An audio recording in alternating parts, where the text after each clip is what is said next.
Hi there. Welcome to Dreamy Histories channel. Tonight we find ourselves standing at the edge of civilization.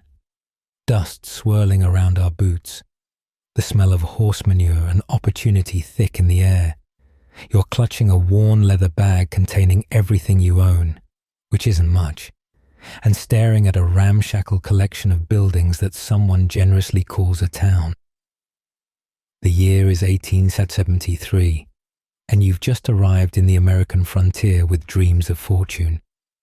But let's be honest here, you're more likely to die of dysentery than strike gold. So before you get comfortable, take a moment to like the video and subscribe, but only if you genuinely enjoy what I do here. I'd love to know where you're listening from tonight. Drop your location and local time in the comments below.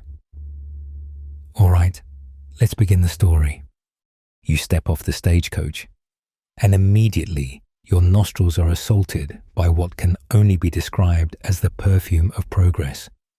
A delightful blend of unwashed bodies, rotting garbage, and the ever-present horse droppings that carpet Main Street like nature's own welcome mat.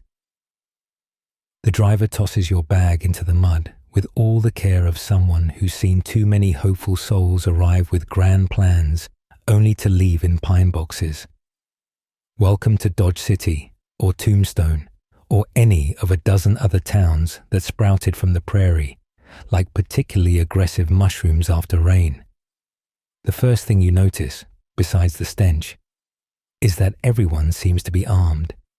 Even the elderly woman sweeping the boardwalk in front of what might generously be called a general store has a derringer tucked into her apron.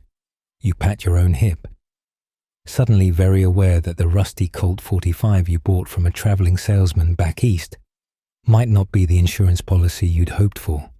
The salesman assured you it was barely used, which you're now realizing might mean it was pried from someone's cold, dead fingers. As you trudge through the muddy excuse for a street, dodging fresh horse apples and what you hope is just spilled beer, you're struck by the sheer chaos of frontier life. A tinny piano battles with someone's enthusiastic but tone-deaf fiddle playing from the saloon across the way. Men in various states of sobriety stumble between buildings, some heading to work in the mines, others clearly just leaving after a night of revelry that would make your Methodist grandmother faint. Speaking of fainting, you notice a woman in an impossibly tight corset being helped into the milliner's shop.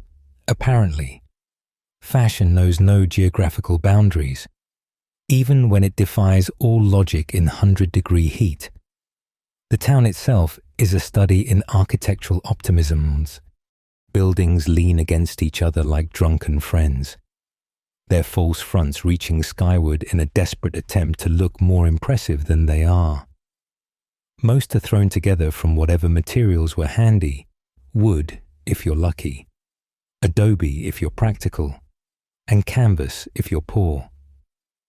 Historians still argue whether these frontier towns were planned communities or just grew like fungus wherever someone decided to stop walking. But looking at the haphazard layout before you, you're betting on the fungus theory.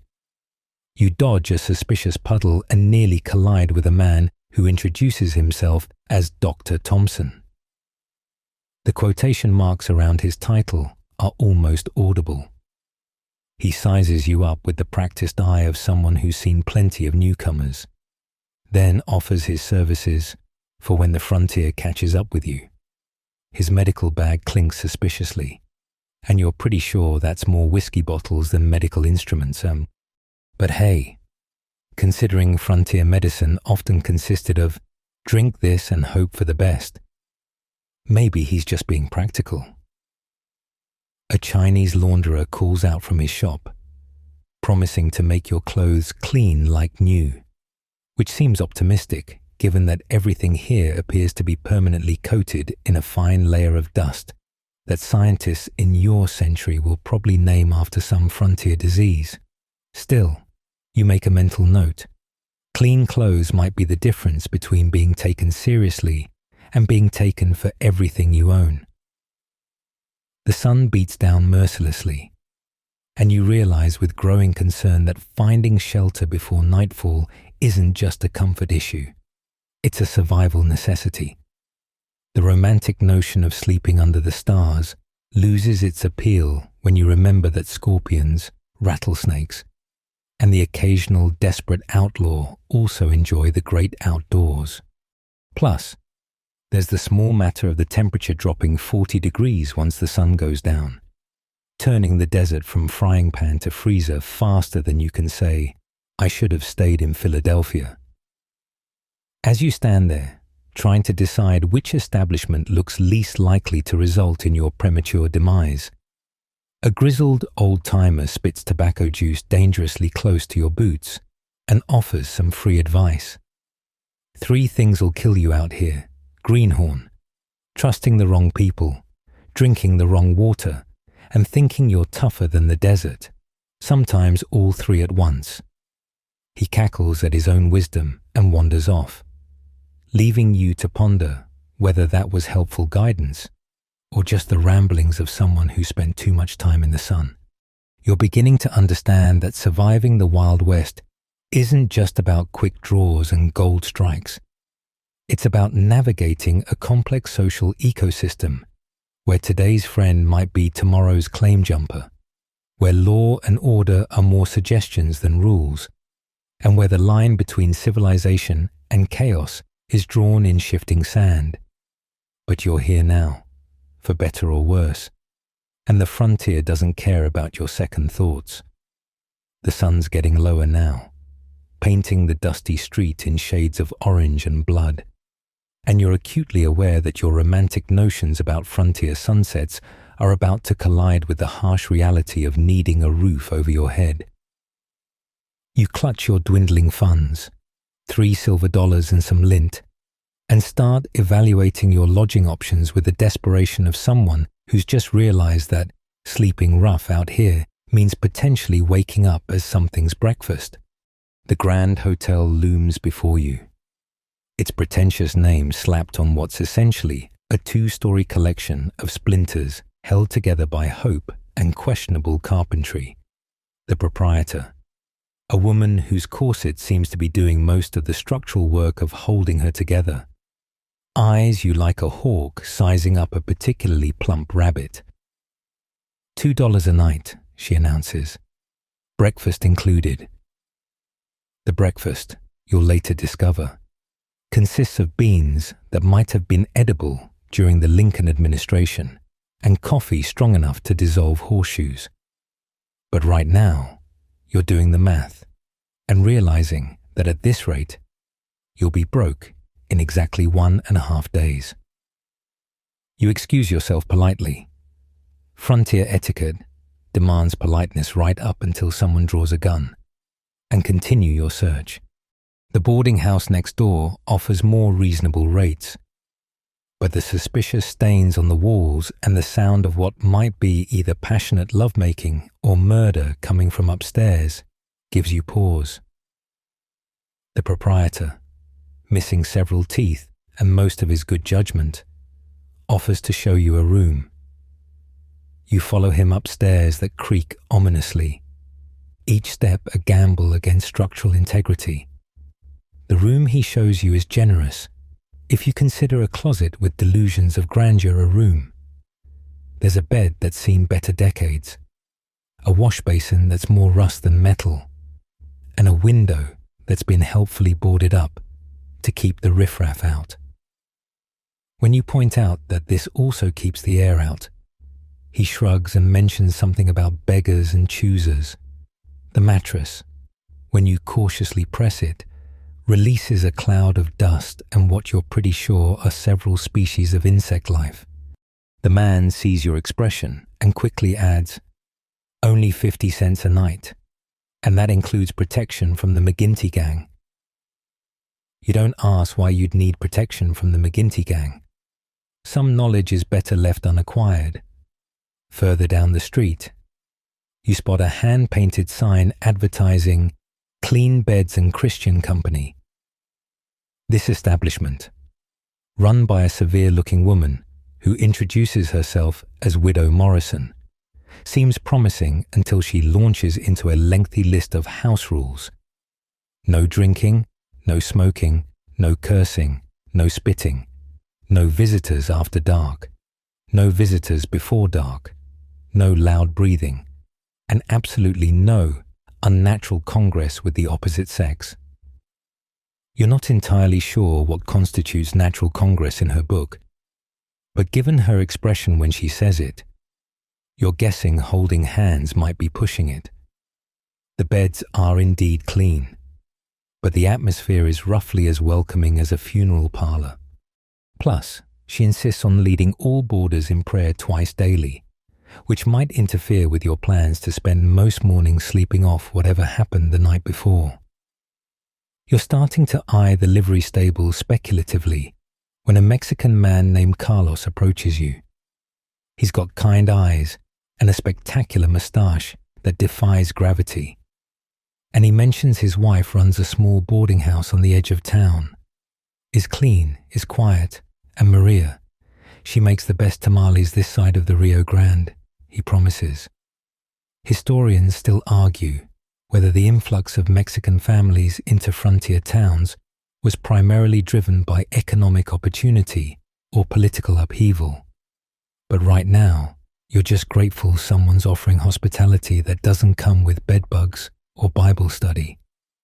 You follow Carlos through increasingly narrow streets, noting how the town's demographics shift as you move away from Main Street. The false-fronted businesses give way to adobe houses.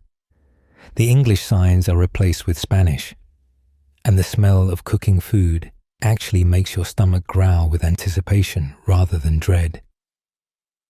Maria greets you at the door, a formidable woman who looks like she could wrestle a bear and win, but her smile is warm, and the room she shows you is simple but clean.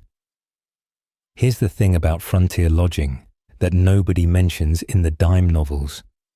Your choice of where to sleep says everything about your place in the social hierarchy. The Grand Hotel is for cattle barons, successful merchants, and con men good enough to fake respectability. The seedier boarding houses are for drifters, failed prospectors, and ladies of negotiable virtue.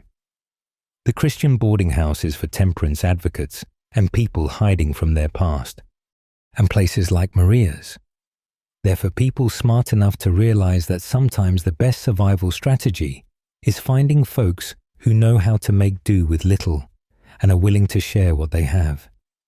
As you settle into your small but clean room, you hear coyotes howling in the distance and realize with a start that you've made it through your first major frontier decision without getting robbed, shot, or converted to temperance. The tamales Maria serves for dinner are indeed spectacular, though you suspect the meat might be from an animal you'd rather not identify. Carlos regales you with stories of his journey north, punctuated by warnings about which parts of town to avoid after dark, most of them, and which local merchants will cheat you blind, also most of them. Night falls properly now, and the sounds of the town shift. The industrious hammering and shouting of day gives way to gunshots, breaking glass, and what can only be described as revelry with violent undertones. From your window, thankfully unboarded, you can see lanterns moving through the streets like fireflies, and occasionally a woman's laugh cuts through the night, sharp and knowing. You're safe for now, relatively speaking, but tomorrow you'll need to figure out how to stretch those remaining dollars, find work that won't kill you, and navigate this powder keg of a town without setting off any explosions, at least not fatal ones. You pull the thin blanket up to your chin, trying not to think about what might be living in it, and close your eyes. Somewhere in the distance, a piano plays a melancholy tune, and you drift off wondering if you've made a terrible mistake or taken the first step towards something grand. In the Wild West, those two things are often indistinguishable until it's too late to matter.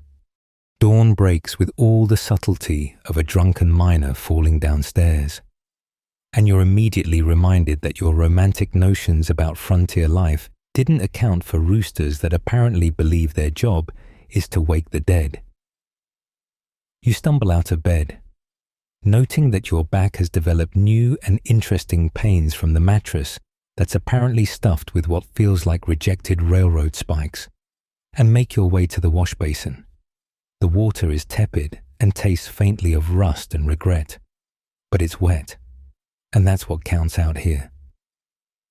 Maria serves you coffee that could strip paint and eggs that might have come from chickens but could just as easily be from some desert bird that made the mistake of wandering too close to her kitchen. You're learning not to ask too many questions about food origins. As you eat, Carlos mentions the water situation in town, and suddenly your concerns about lodging seem quaint by comparison. The good water, he says, making air quotes that suggest the term good is doing some heavy lifting, comes from Thompson's well, 2 cents a bucket. The river water is free, but he makes a gesture that somehow encompasses dysentery, cholera, and death by mysterious intestinal rebellion. You venture out into the morning heat, which is already building toward its daily attempt to mummify everyone, and discover that the water situation is actually more complex than Carlos indicated. Thompson's well is indeed the premium option, guarded by a man who looks like he'd charge his own mother for a drink. There's a line of people with buckets, jars, and anything else that can hold liquid, all looking resigned to parting with their precious coins. The alternative, as you discover when you wander toward the river, is a muddy trickle that's part water, part sewage, and part whatever died upstream last week. But here's where frontier ingenuity kicks in. The saloons, you quickly learn, have their own water supplies, wells dug deep and protected like state secrets. Of course, they're not selling water. They're selling whiskey, beer, and other beverages that happen to be significantly safer than river water, because alcohol kills most of what might kill you. It's a public health system based on the principle that it's better to be drunk than dead, which, when you think about it, has a certain brutal logic. You watch as a newcomer, fresh off the stage like you were yesterday, makes the rookie mistake of drinking from the public trough. Several old-timers place bets on how long before he's sprinting for the outhouse. 3 hours, one cackles. Nah, he looks sturdy. I give him till sundown. Another counters. You make a mental note to thank Carlos for his warning and mentally budget 2 cents per bucket into your rapidly dwindling survival fund. The local saloon. The dusty gullet. Frontier naming was nothing if not literal. Becomes your classroom in water economics. The bartender. A philosophical Irishman named Murphy who claims to have killed a man in 7 different states, though the number changes depending on how much he sampled his own wares, explains the situation. Water's more precious than gold out here, boy. Gold might make you rich, but water keeps you alive long enough to spend it. He pours you a beer that's mostly foam and probably partially river water anyway, but the alcohol content should handle the worst of it. You learn that some enterprising individuals have created a whole economy around water. There's a water witch who claims she can find underground springs with a forked stick and questionable mystical powers. She charges a hefty fee, but desperate ranchers swear by her services. Even if historians still argue whether her success rate was due to geological knowledge or pure luck, then there are the water haulers, tough men with armed guards who bring barrels from distant springs, selling it at prices that would make a New York merchant blush. The real education comes when you witness your first water dispute. 2 miners, both claiming rights to a small spring outside town, face off in the street. The argument quickly escalates from words to fists to guns being drawn. The sheriff, who until this moment you hadn't even realized existed, ambles over with the speed of someone who's seen this before and will see it again. He resolves the dispute with Solomon-like wisdom. Share it or shoot each other. Either way, do it quiet. I'm trying to digest my breakfast. As the day wears on and the heat transforms the town into an open-air oven, you begin to understand why every building has a spittoon and why nobody bats an eye when someone relieves themselves in the alley. Water is too precious to waste on niceties like hygiene. You also notice that the wealthy residents have Chinese servants who haul water for them, creating a hierarchy where clean water flows upward to those who can afford it, while everyone else makes do with beer, coffee, and prayer. The whiskey wisdom part becomes apparent that evening when you're back at the Dusty Gullet, nursing what Murphy generously calls whiskey but tastes like someone dissolved a campfire in grain alcohol. An old prospector, face like leather and breath like a distillery, shares his survival tips: whiskey for wounds, whiskey for water, whiskey for courage, and whiskey for forgetting why you came to this godforsaken place. He's joking, mostly, but you notice his canteen contains more bourbon than water. You're starting to develop your own water strategy. Morning coffee at Maria's, boiled long enough to kill anything harmful. A bucket from Thompson's Well for basic washing, and strategic beer consumption throughout the day. It's not the healthiest lifestyle, but then again, neither is dying of typhoid.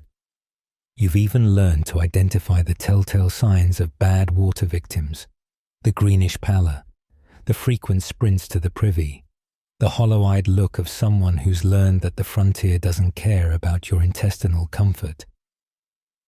As night falls again, you reflect on how quickly you're adapting to this bizarre economy where a glass of questionable whiskey costs less than a bucket of decent water, where men will kill over a muddy spring, and where your choice of beverage might literally be a matter of life and death. You've survived another day, your gut intact if not exactly happy, and you're beginning to understand that the Wild West runs on three currencies: gold, lead, and clean water. And of the three, water might be the most valuable. Tomorrow, you think as you drift off to sleep, you'll need to find a way to earn some money. But that's tomorrow's problem.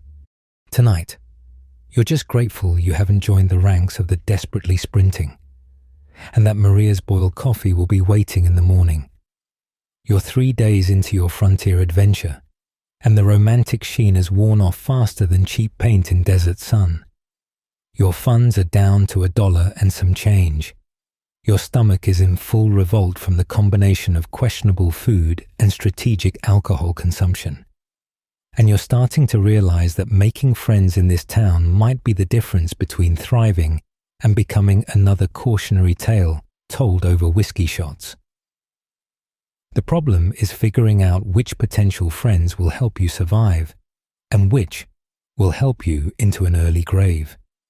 The morning finds you at the general store, ostensibly browsing, but really trying to get a feel for the social dynamics of the town.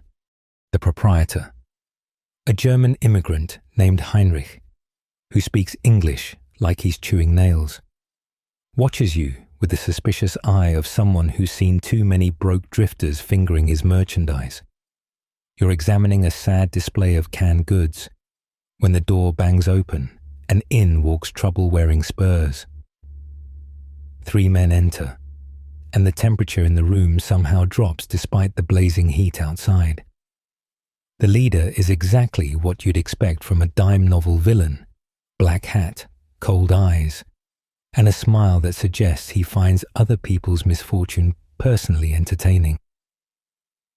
Heinrich goes pale under his permanent sunburn and suddenly becomes very interested in wiping down his already clean counter. This, you realize, is your introduction to the local outlaw element.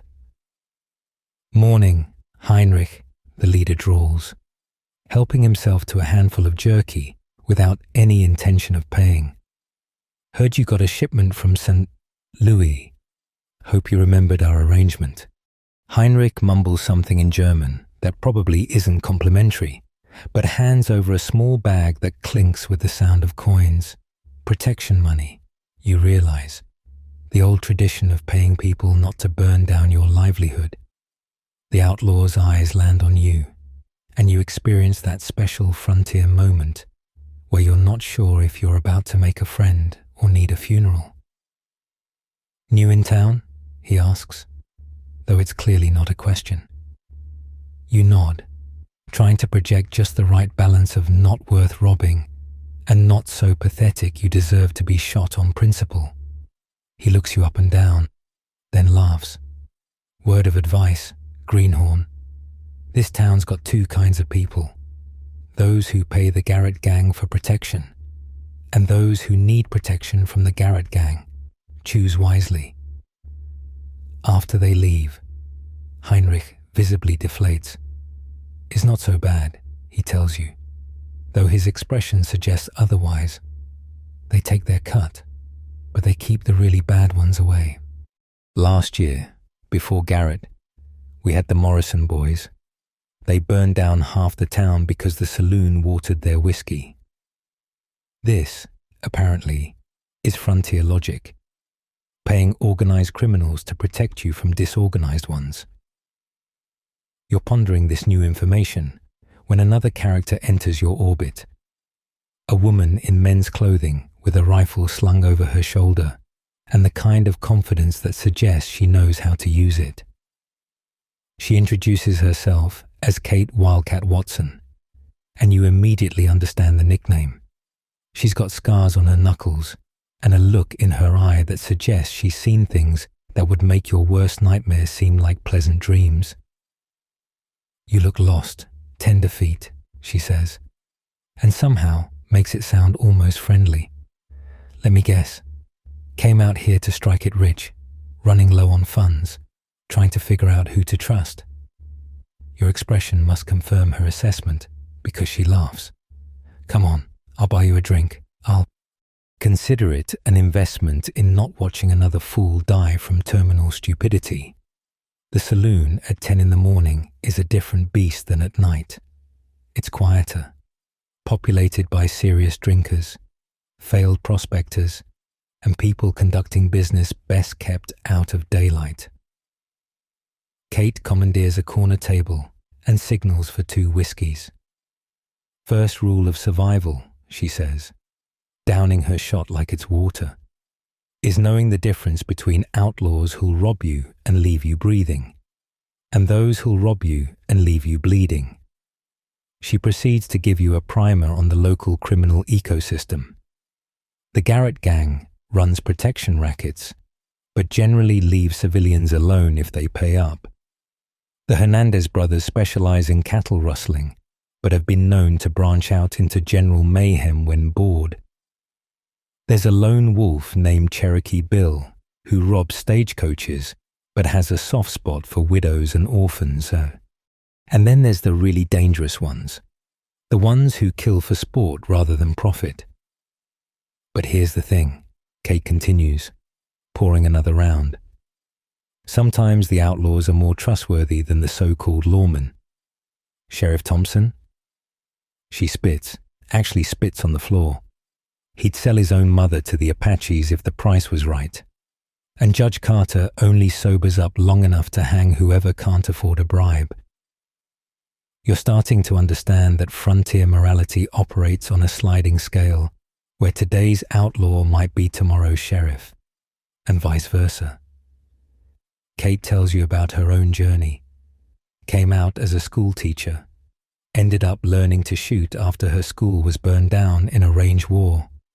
Now she makes her living as a tracker and occasional bounty hunter, walking the line between law and lawlessness with the grace of a tightrope walker. If you're smart, she says, you'll make friends on both sides of the law. Buy Garrett a drink next time you see him, not because you like him, but because it's insurance. Help the sheriff out with small things, information, errands, so he remembers you exist, and always have an escape plan. As if to illustrate her point, a commotion erupts outside. Through the saloon's dirty window, you see two groups of armed men facing off in the street. Garrett's boys and the Hernandez brothers. Kate observes, with the casual interest of someone watching a mildly entertaining theater performance. They've been feuding over territory. This could get interesting. The thing about frontier violence, you quickly learn, is that it's both more and less dramatic than the stories suggest. There's a lot of posturing, a lot of threats, and then suddenly someone goes for their gun and the air fills with smoke and lead. When the dust settles, one of Garrett's men is clutching a bleeding arm, and one of the Hernandez brothers is face down in the dirt. The survivors quickly scatter, leaving the body for whoever feels civic-minded enough to deal with it. See that? Kate points to how quickly the townspeople return to their business, stepping around the corpse like it's an inconvenient pothole. That's adaptation. Mourn the dead on your own time. During business hours, life goes on. It's callous but practical. And you're beginning to see that pragmatism might be the most important survival trait out here. By the time you part ways with Kate, your head is spinning with new information and cheap whiskey. You've learned that survival isn't just about avoiding the bad guys. It's about navigating a complex web of alliances, feuds, and mutual self-interest. You've also gained what might be your first real friend, even if she's the kind of friend who probably has a higher body count than most small wars. As you make your way back to Maria's boarding house, you notice Garrett himself lounging outside the hotel. He tips his hat to you with mock courtesy, and you remember Kate's advice, insurance, not friendship. You tip your hat back, and his smile suggests you've passed some sort of test. It's a small victory, but out here, you'll take whatever wins you can get. The Dusty Gullet at midnight is a different creature entirely from its daytime incarnation, a writhing, smoke-filled organism that pulses with dangerous energy and barely contained violence. You push through the batwing doors, trying to look like you belong here instead of like someone who'd rather be reading a nice book by a fireplace somewhere civilized. The advice Kate gave you echoes in your head. If you're going to survive here, you need to learn the saloon. It's the heart of any frontier town, where deals are made, feuds are started, and information flows freer than whiskey. The first thing that hits you is the wall of sensory assault. Cigar smoke, thick enough to chew, mingles with the scent of unwashed bodies, spilled beer, and something that might be perfume, but could just as easily be embalming fluid. The piano player, a consumptive-looking fellow who goes by Professor, despite having no more education than a prairie dog, pounds out something that might once have been a tune before it was murdered by enthusiasm and bad timing. You belly up to the bar, trying to find a spot between a mountain of a man who smells like he's been marinating in whiskey for a decade and a woman whose dress suggests she's in the entertainment business. Broadly defined, Murphy greets you with his usual Irish charm. Back again? Your liver must be made of iron or stupidity. You order a beer, the safest option in a place where the whiskey might actually be turpentine with delusions of grandeur. The poker tables dominate the back of the room, islands of concentrated tension in the sea of general chaos. You watch, fascinated, as fortunes change hands with the flip of a card. One table hosts what looks like a friendly game between townsmen, the baker, the undertaker, who seems to be drumming up future business with every round he buys, and a traveling salesman whose snake oil wagon you noticed earlier, Their stakes are modest, their banter good-natured. This is poker as social lubricant. The other table is a different beast entirely. The stakes are higher, the face is harder, and the air around it practically crackles with potential violence. You recognize one of Garrett's men, a Mexican fellow everyone calls El Cuchillo, for reasons you don't want to contemplate. Facing off against a well-dressed stranger who's either very brave or very stupid to be winning this consistently. The pile of money in the center would keep you fed and housed for months. Word of advice, the woman next to you says, and you realize she's been watching you watch the game. She introduces herself as Lola, and up close, you can see she's older than her outfit suggests, with eyes that have seen too much. Never sit at the high-stakes table unless you're prepared to lose more than money. El Cuchillo got his nickname because he's quick with a blade, and he doesn't much like losing. As if to prove her point, the well-dressed stranger lays down a full house, and El Cuchillo's face goes through several interesting color changes. The temperature at the table drops perceptibly. Everyone in the vicinity suddenly finds somewhere else to be, clearing a potential field of fire with the practiced ease of people who've seen this play out before. But then the stranger does something unexpected. He pushes half the pot back toward El Cuchillo. For your trouble, friend, a man shouldn't go home empty-handed. It's a masterful move. He keeps his winnings but leaves his opponent's pride intact. El Cuchillo considers this for a long moment, then laughs and calls for another round. Crisis averted. The saloon collectively exhales. Smart man, Lola observes. He'll live to see sunrise, out here. Knowing when to win and when to let others win is more important than knowing the cards. She offers to teach you poker. The real kind, not that Eastern nonsense. And you accept. What follows is an education in frontier psychology as much as card playing. She teaches you that poker out here isn't just about cards. It's about reading the room, understanding the unwritten rules, and knowing when to fold, not because of your hand, but because of who you're playing against. See that fellow there? She points to a nervous-looking man sweating through his shirt. He's bluffing, but more importantly, he's new money. Struck a small vein last week. The regulars will let him win a few hands, make him feel comfortable, then clean him out just shy of making him desperate enough to do something stupid. You practice at the low-stakes table, losing steadily but learning valuable lessons. Never play when you're drunk, harder than it sounds when alcohol is safer than water. Never accuse anyone of cheating unless you're prepared to back it up with lead. Always let the local tough guys win occasionally. And most importantly, never, ever play with money you can't afford to lose. The night wears on, and you watch the saloon's ecosystem in action. A fight breaks out near the bar, something about a disputed mining claim, but it's quickly broken up by the bouncer. A giant of a man who resolves conflicts with an oak club he's named Peacemaker. The professor segues into a mournful ballad about lost love and found gold, and half the room joins in on the chorus. Their voices a mix of homesickness and whiskey. Around 3 a.m, things get interesting. A group of cowboys fresh off a cattle drive burst in, pockets full of pay and heads full of bad ideas. They're loud, buying rounds for everyone, flashing their money like a dinner bell for predators.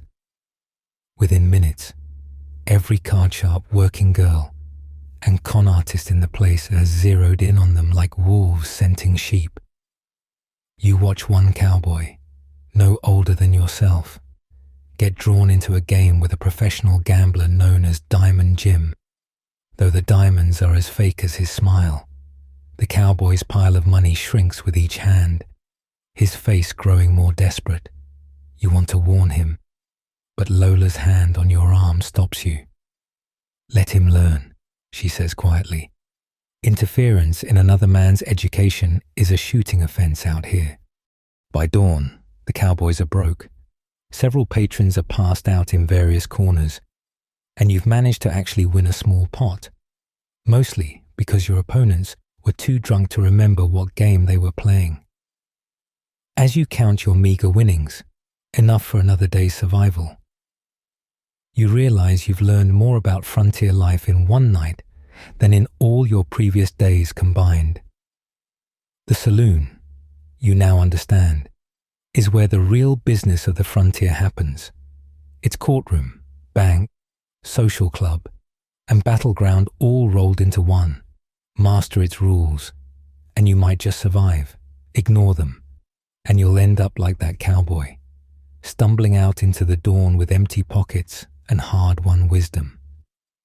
As you head back to your lodgings, the sun painting the sky in shades of pink and gold, you pass El Cuchillo. He nods at you, almost respectfully, apparently. Watching and learning instead of jumping in like a fool has earned you a small measure of recognition.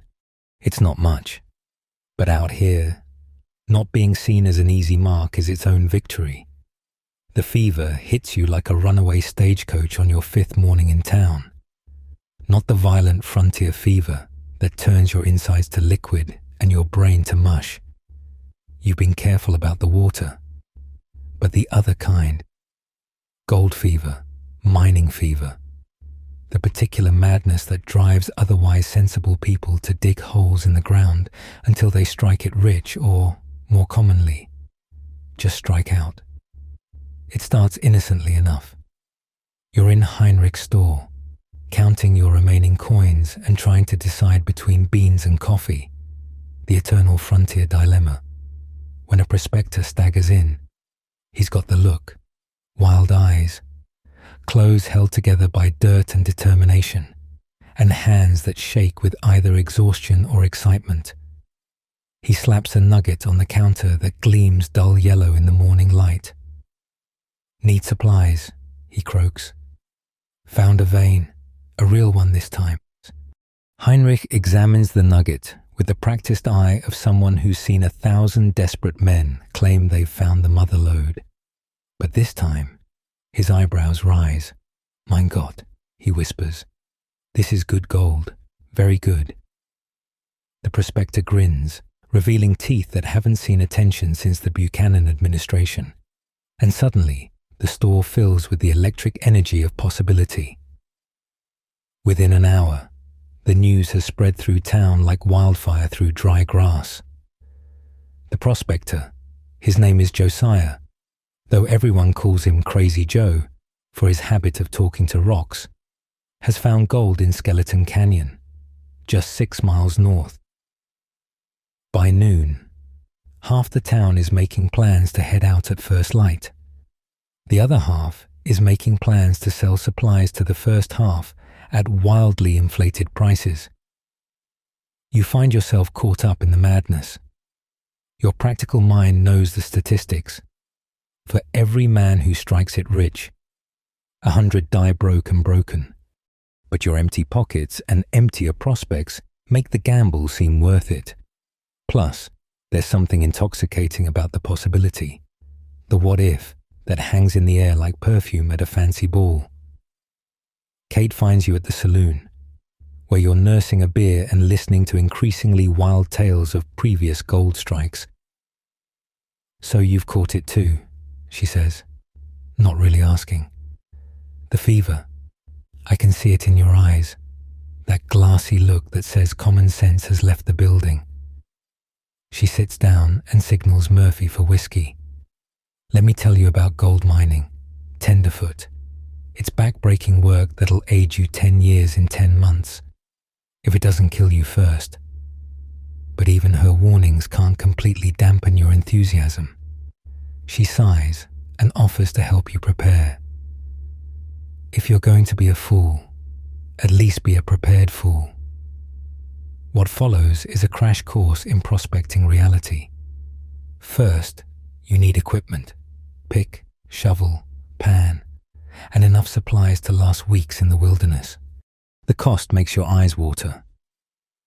Then there's the claim system, a Byzantine legal framework that basically boils down to whoever has the most guns keeps the gold.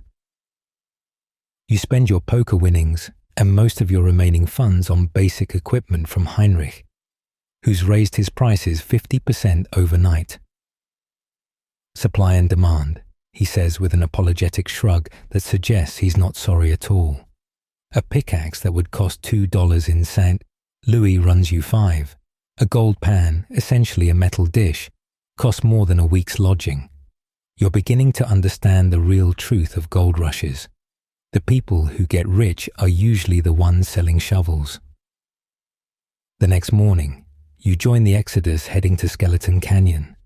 It's a motley parade of humanity, experienced miners with pack mules loaded with equipment, desperate townsmen with little more than optimism and a shovel, painted ladies looking to set up entertainment for the miners, and various entrepreneurs who smell opportunity like buzzards smell carrion. You fall in with a group of fellow greenhorns, figuring there's safety in numbers and shared ignorance. The journey to the canyon is its own education. The desert, which looked manageable from town, reveals itself to be a hostile alien landscape determined to kill you in creative ways. The heat is oppressive, the terrain is treacherous, and every rock seems to hide either a rattlesnake or a scorpion. One of your companions, a clerk from Chicago, steps on a cactus and spends the next hour pulling spines from his foot while questioning every life choice that brought him here. When you finally reach Skeleton Canyon, named, cheerfully enough, for the bleached bones scattered at its entrance, it's already transforming into a mini-town. Tents spring up like mushrooms. Claims are staked with the fervor of religious converts, and the sound of picks hitting rock creates a strange industrial symphony. Crazy Joe's strike has opened the floodgates, and everyone wants their piece of the pie. You and your group find an unclaimed section, unclaimed because it's basically vertical, and start digging. The romantic notion of gold mining dies within the first hour. The ground is hard as iron, the sun is merciless, and for every swing of your pick, you're rewarded with a tiny chip of rock and a new blister. By noon, you've dug approximately 3 inches and are seriously reconsidering your life choices. First-timer?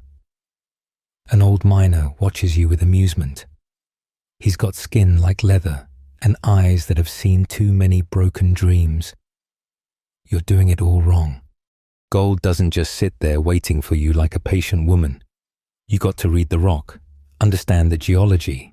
He launches into a lecture about quartz veins and placer deposits that might as well be in ancient Greek for all you understand. The real education comes from watching others. The experienced miners work methodically, following veins of quartz, testing soil, panning in the stream that trickles through the canyon.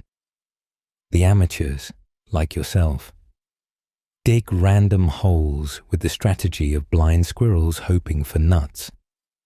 Some give up by the end of the first day, heading back to town with nothing but blisters and broken dreams. Others develop an obsessive gleam in their eyes, digging with the fervor of men possessed. Then there's the dark side of gold fever. Claims disputes erupt regularly, usually settled by whoever has the faster draw or the bigger friends. You witness one man shot dead over a patch of ground that probably contains nothing but rocks and disappointment. Water rights cause another conflict. The stream is small, and everyone needs water for panning. The ad hoc miners' court that forms is part democracy, part mob rule, with justice dispensed according to popular opinion and firepower. By the end of your first week, you've found exactly 3 tiny flakes of gold, worth maybe enough to buy a beer if Murphy's feeling generous. Your hands are raw, your back screams in protest, and you're surviving on beans and bitter coffee. But here's the insidious thing about gold fever. Those 3 flakes are enough to keep you going. Because what if tomorrow you hit the big one? What if the next swing of your pick reveals a vein of gold thick as your arm? Historians still argue whether gold rushes were primarily economic phenomena or mass psychological events.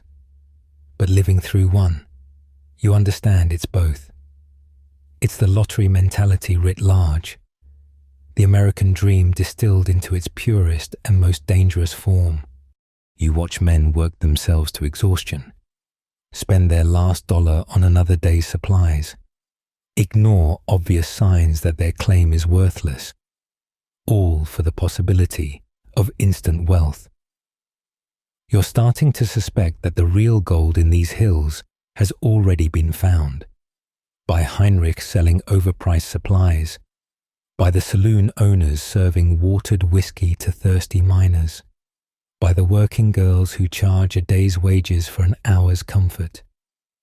The fool's gold is what you're digging for, breaking your back in the desert heat, while the smart money stays in town and profits from your dreams. The Apache appears on the ridge like a ghost materializing from heat shimmer, and your blood turns to ice water despite the blazing sun. You're 3 miles from the mining camp, having wandered off to prospect a promising-looking ravine that turned out to be as barren as your bank account. Now you're alone, armed with a pickaxe and a revolver. You've never actually fired at anything living, facing a warrior who looks like he was carved from the desert itself. He doesn't move, just sits his horse and watches you with eyes that give away nothing. Your hand twitches toward your gun, but some instinct, maybe the same one that's kept you alive this long, stops you. Instead, you raise your empty hand in what you hope is a universal gesture of, "Please don't turn me into a pincushion." The Apache continues to stare, and you're acutely aware that your next move might determine whether you become another skeleton in Skeleton Canyon. Then he does something unexpected. He laughs, a short, sharp bark of amusement, and says in accented but clear English, "You are very bad at finding gold." It's so far from what you expected that you actually laugh too, a nervous giggle that sounds slightly hysterical even to your own ears. Very bad. You agree, showing your empty pan as evidence. His name, you learn, is Joseph, though he tells you that's just what the whites call him because they can't pronounce his real name. He's not hostile, just curious about the crazy white men digging holes all over his people's traditional hunting grounds. "My grandfather knew where the yellow metal was," he says, dismounting with a fluid grace that makes you feel like a clumsy og, but he was smart. He never told anyone. Gold makes men stupid. You spend the next hour in the strangest tutorial of your life. Joseph teaches you to read the land like his people do, not looking for gold, but for water, food, survival. He shows you plants that can ease pain, rocks that hold moisture, signs that indicate game trails versus war parties. Your people think the desert is empty, he says, gesturing at the seemingly barren landscape, but it is full of life. You just don't know how to see. The conversation turns to the current situation, and his expression darkens. More white men come every day. They take the water, scare away the game, dig up the sacred places. Some of my people want war. Others, like me, think maybe we can find another way. He looks at you with an intensity that makes you squirm. But every day, the war voices grow louder. You want to say something profound about coexistence and understanding, but what comes out is, "I just wanted to not be poor." He nods like this explains everything, which maybe it does. Poverty and desperation are universal languages that transcend cultural boundaries. He tells you about his own people's struggles, forced onto reservations, promise supplies that never come, watching their traditional way of life disappear like water in sand. The sun is getting low when he prepares to leave, but not before offering advice that might save your life. Don't camp near water at night. That's where the rattlesnakes hunt. Don't build fires that smoke. War parties can see them for miles. And if you see riders with red paint, ride the other way fast. Not all Apache are interested in talking. He pauses, then adds, the gold you seek is real, but it's not where you're digging. You're about to ask what he means when he points to a small outcropping you'd passed earlier. Your people look for the yellow metal in the streams, where it washed down. But it comes from up there, in the white rock with the black lines. Quartz with graphite veins. Your addled brain supplies from some half-remembered geology book. Before you can thank him, he's back on his horse and disappearing into the landscape like he was never there at all. The encounter leaves you shaken but oddly hopeful. You make it back to camp as darkness falls, to find the place in an uproar.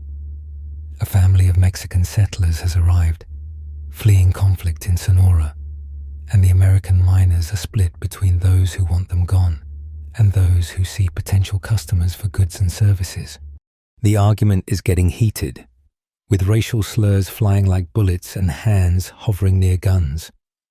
An older Mexican man, maintaining dignity despite the hostility, tries to explain in broken English that they're just passing through, need water for their children.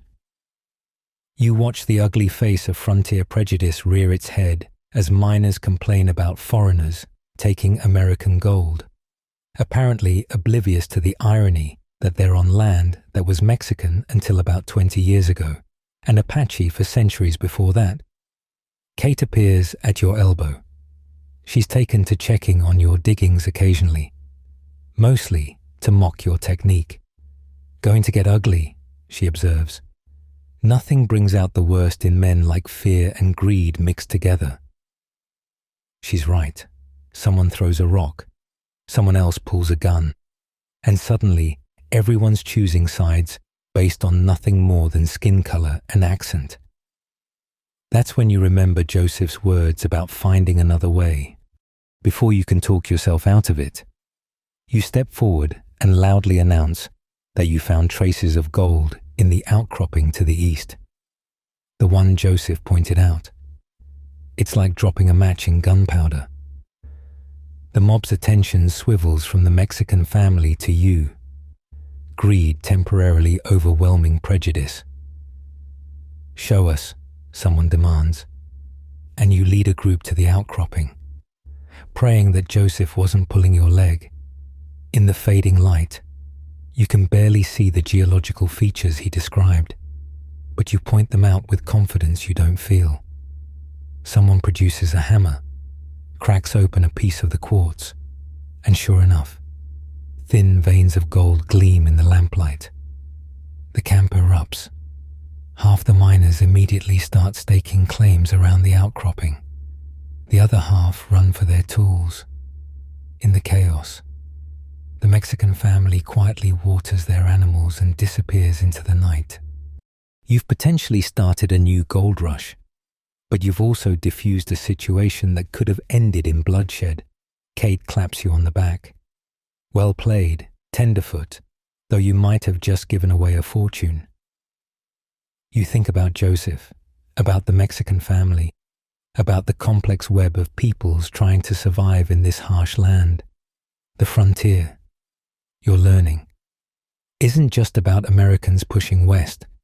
It's about Apache trying to preserve their way of life, Mexicans seeking opportunity or fleeing violence, Chinese immigrants building railroads and washing clothes, freed slaves looking for a fresh start, and a dozen other groups all colliding in this pressure cooker of desert and dreams. Later, sitting by your small fire and eating the usual beans, you reflect on the day's lessons. You came out here thinking the frontier was simple: find gold, get rich, live happily ever after. But nothing out here is simple. Every nugget of gold comes with a price in sweat, blood, and moral complexity. Every interaction is layered with history, prejudice, and the fundamental human struggle to survive and thrive. You think about Joseph's grandfather, who knew where the gold was but kept the secret. Maybe he understood something your people are still learning, that some treasures cost more than they're worth.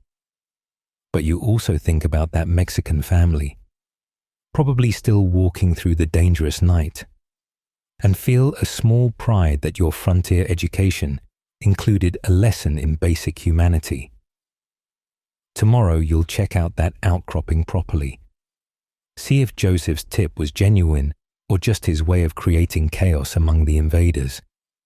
But tonight, you're just grateful to have survived another day with your scalp, your conscience, and your growing understanding of this complex land intact. The desert stretches before you like God's own frying pan, heat waves turning the distant mountains into writhing serpents of rock and illusion. You're part of a supply convoy heading from the mining camp to a new strike 50 miles south.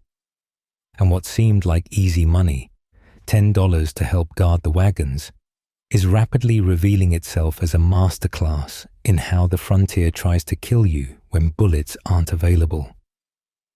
Your companions are a mixed bunch, two former soldiers who move with the easy confidence of men who've survived worse, a pair of German brothers who speak in rapid-fire bursts of their native tongue when nervous, which is constantly, and a woman named Martha who dresses like a man and shoots better than any of you. The wagon master, a grizzled specimen called Dutch who claims to have crossed this desert more times than a preacher quotes scripture, sets a brutal pace from the start. First rule of desert travel, Dutch announces as you break camp before dawn, is that the desert don't care about your feelings. Sun'll kill you, lack of water'll kill you, getting lost'll kill you, and if none of that works, your own mind'll finish the job. He spits tobacco juice with remarkable accuracy. Seen men go mad out here, start seeing water where there ain't none, hearing voices in the wind. Desert gets in your head if you let it.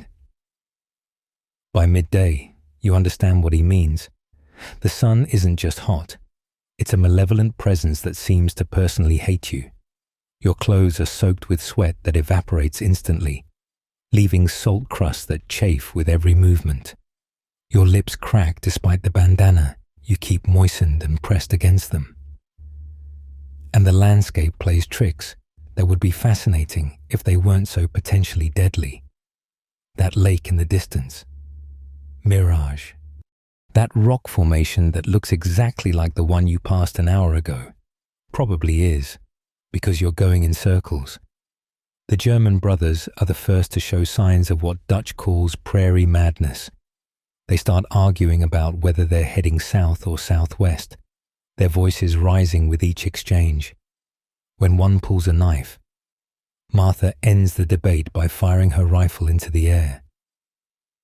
Next one goes between someone's eyes, she says calmly.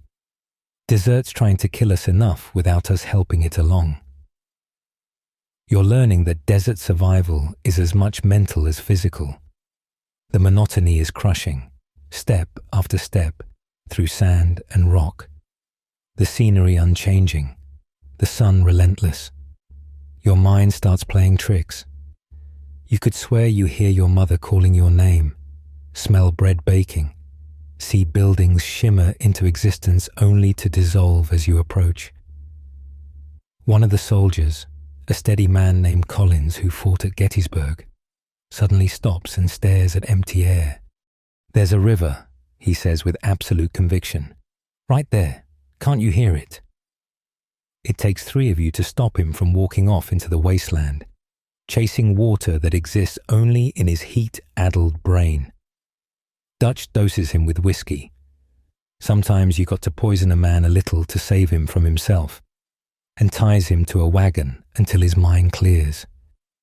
You're beginning to understand why so many frontier graves contain people who didn't die from bullets or disease, but simply wandered off and never came back. Water becomes an obsession. You started with what seemed like plenty, but between the people, horses, and the brutal heat, supplies dwindle fast. Dutch rations it carefully. 2 cups per person per day, no exceptions. You dream about water, fantasize about diving into cool streams, wake with your throat feeling like you've swallowed sand, which, given the dust, you probably have. On the 3rd day, things get interesting in the worst possible way. Apache smoke signals appear on the distant ridges. Whether Joseph's peaceful faction or the war party types he warned about, you can't tell and don't want to find out. Dutch changes course, heading for a defensible position he knows, but it adds miles to an already brutal journey. The Germans want to make a run for it. Martha wants to find high ground and make a stand, and the soldiers argue for continuing on the original path. This is how the desert kills you, Dutch says, ending the debate. Makes you doubt yourself, turn on each other, we stick together, we follow my lead, or we all die separate, your choice. His authority, earned through survival rather than appointment, carries the day. You follow his new route, every nerve stretched tight, waiting for the attack that never comes. Maybe the Apache were just passing through. Maybe they decided you weren't worth the effort. Or maybe they're waiting for the desert to do their work for them. The 4th night brings a sandstorm that seems determined to strip the flesh from your bones. It comes out of nowhere. One moment, the evening is still. The next, you're in a howling maelstrom of wind and grit. You huddle behind the wagons, bandanas wrapped around faces, trying to breathe through fabric as the sand finds every gap in your clothing. The world disappears in a brown haze, and you understand with terrible clarity how easy it would be to get separated, lost, buried alive by the shifting dunes. When it finally passes, one of the horses is down, choked on sand, and half your water barrels have been contaminated with grit. The German brothers are wild-eyed with panic. Collins is muttering to himself, and even steady Martha looks shaken. Dutch surveys the damage with the calm of a man who's seen worse. "We'll make it," he says, and somehow you believe him, if only because the alternative is unthinkable. Historians still argue whether the American frontier was conquered by courage or stupidity, but out here in the devil's own oven, you're pretty sure it's both. No sane person would choose this, the constant thirst, the mind-bending heat, the way the landscape seems actively hostile to human life. But here you all are, pushing forward because the alternative is admitting defeat, and the frontier doesn't forgive quitters. On the 5th day, salvation appears in the form of Tejano's Wells, a trading post built around a reliable spring. It's not much, a few adobe buildings, a corral, and what generously might be called a store. But after days in the desert, it looks like paradise.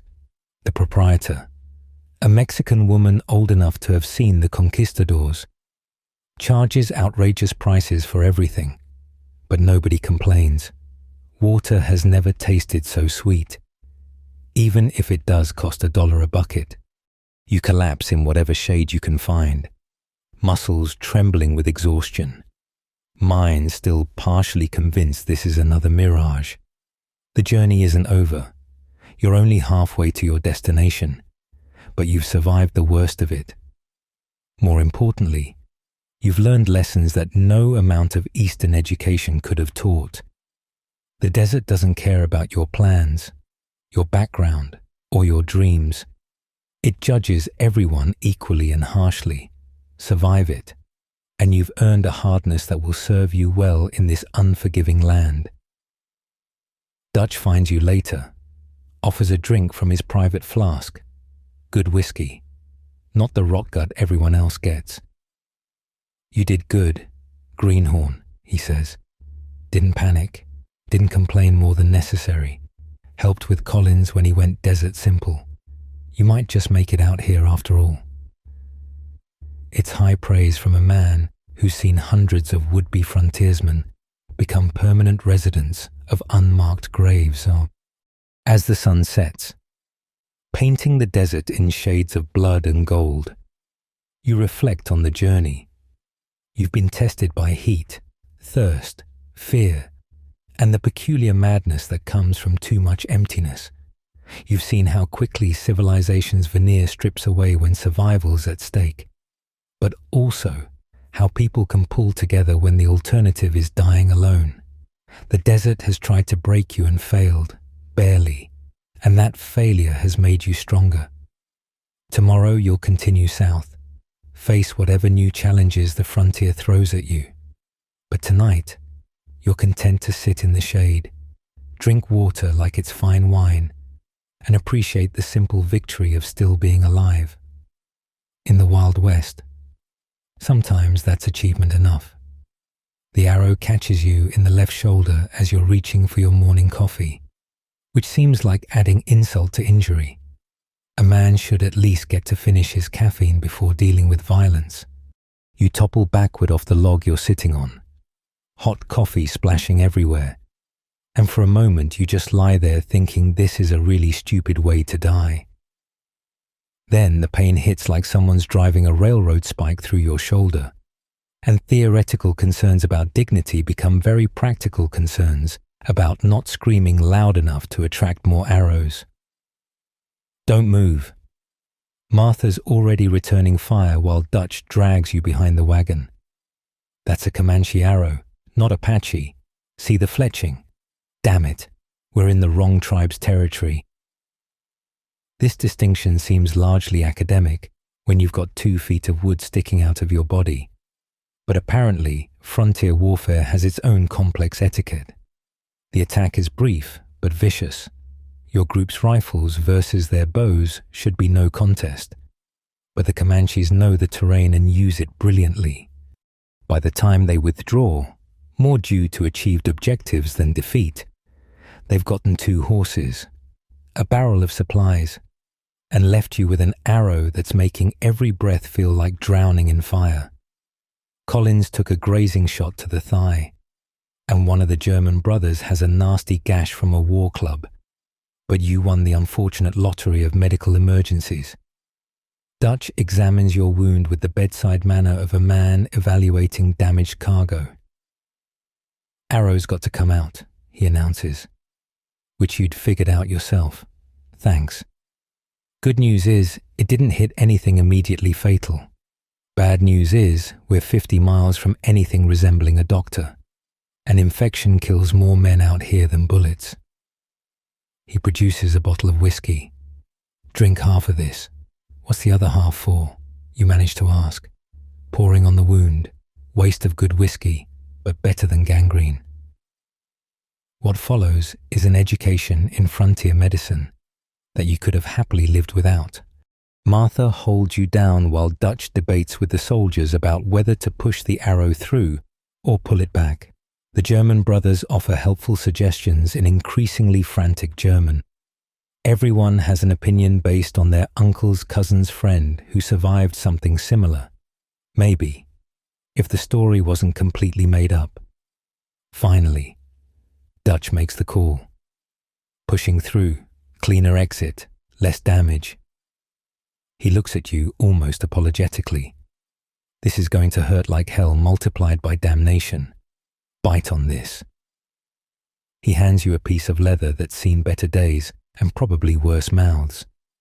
You bite down, nod, and then discover that Dutch's description was wildly optimistic.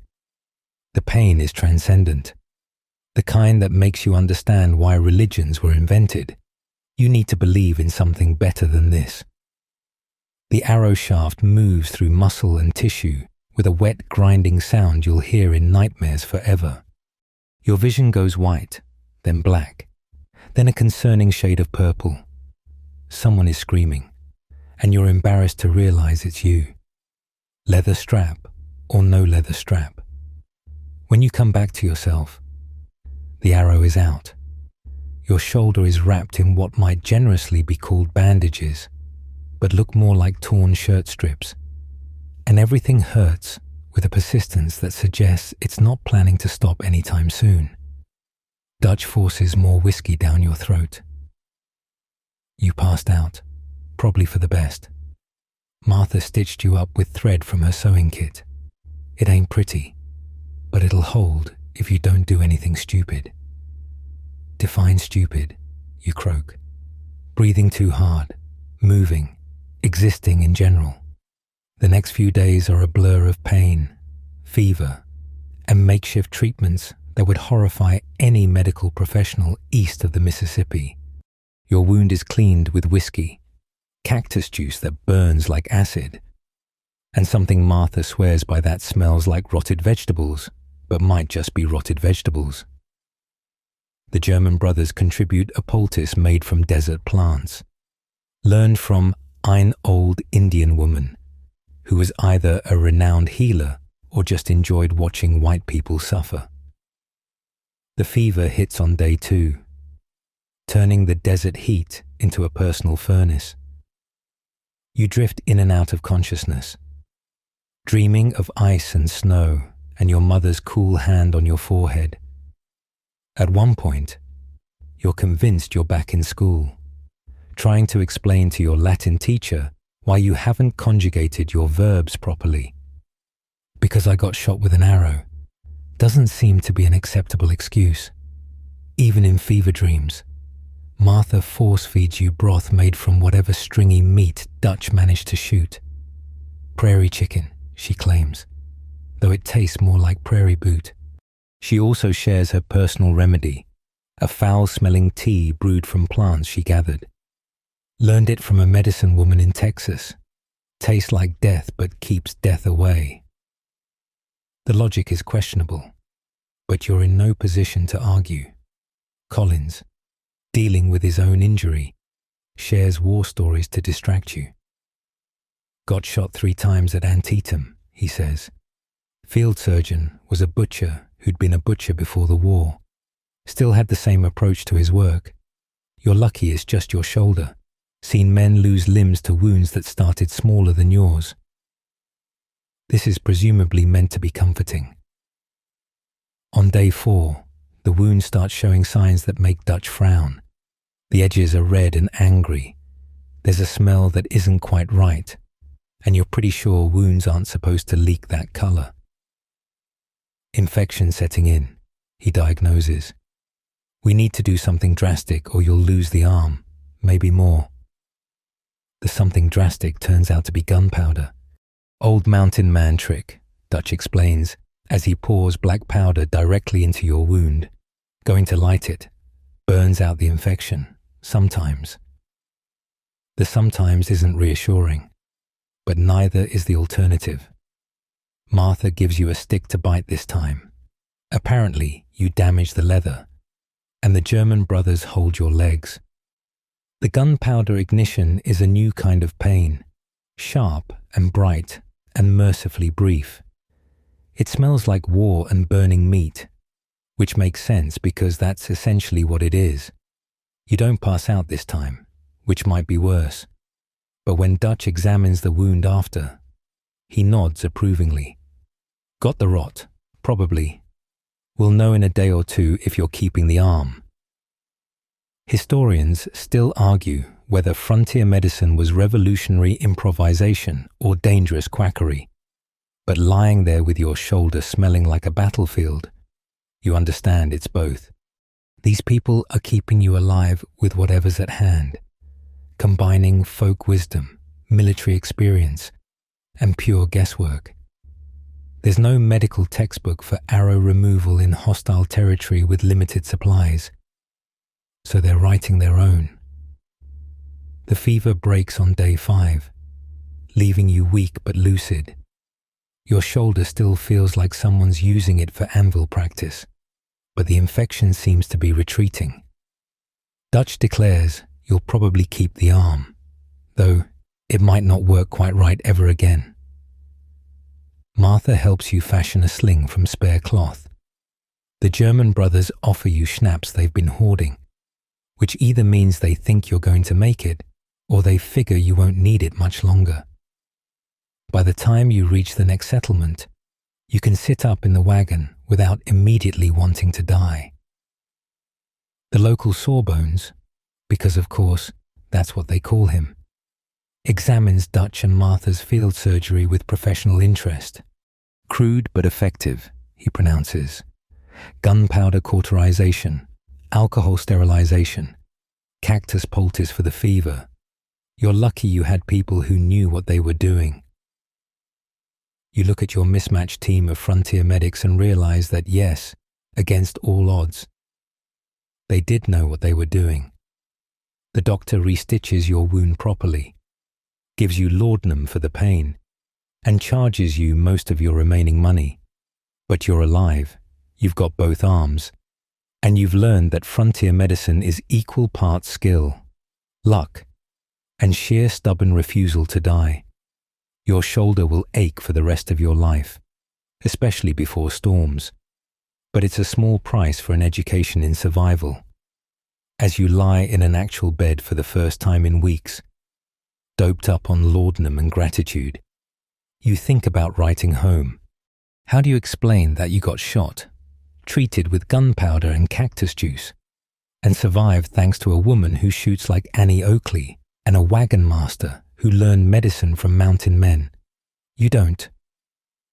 Some experiences don't translate to civilized language. They just become part of you, like arrow scars and the knowledge that when civilization fails, human ingenuity and whiskey can work miracles. The woman riding into town sits her horse like she was born in the saddle, which she probably was, and carries herself with the kind of confidence that makes grown men step aside and tip their hats. This is Eleanor Dusty Hutchinson, and watching her navigate the muddy main street of Temperance Flat, named by someone with a sense of irony, given the 3 saloons, you're getting a masterclass in how women survive and thrive in a world explicitly designed to exclude them. You're sitting outside the barbershop, shoulder still tender from your arrow-based education in frontier medicine. When she dismounts at the general store, she's wearing men's pants, scandalous by Eastern standards, but practical when your daily life involves horses and hard work. Her hair is pinned up tight. Her gun belt sits natural as breathing. And when some cowpoke makes a comment about proper ladies' attire, she fixes him with a stare that could freeze whiskey. Proper, she says, voice carrying clear across the street. I own 3,000 head of cattle, employ 12 men, and made more money last year than this whole town combined. I'll dress however keeps me from dying of heat stroke or stupidity. You got a problem with that? We can discuss it. I've got 5 minutes and 6 bullets.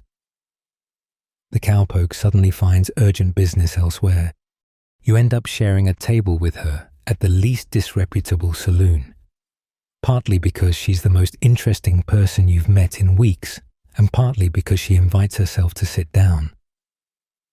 You're the greenhorn who got ventilated by Comanches, she says. It's not a question.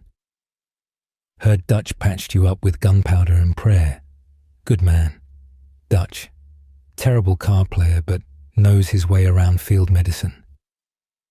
Eleanor, call me Dusty, everyone does, proceeds to tell you her story, and it's both typical and remarkable. Came west with her husband 8 years ago, full of dreams about building a ranch empire.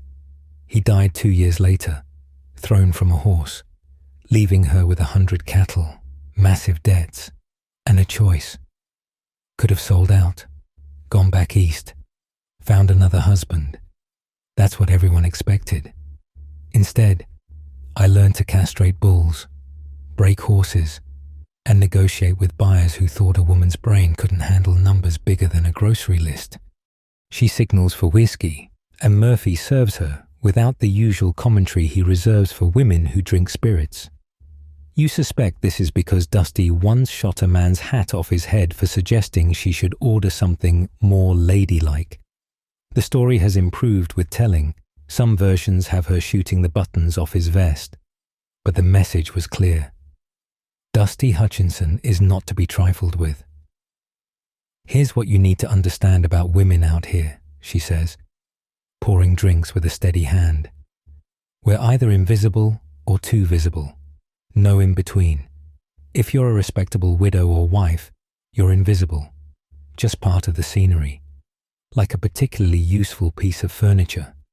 If you're anything else, divorced, independent, or God forbid, choosing your own path, you're too visible.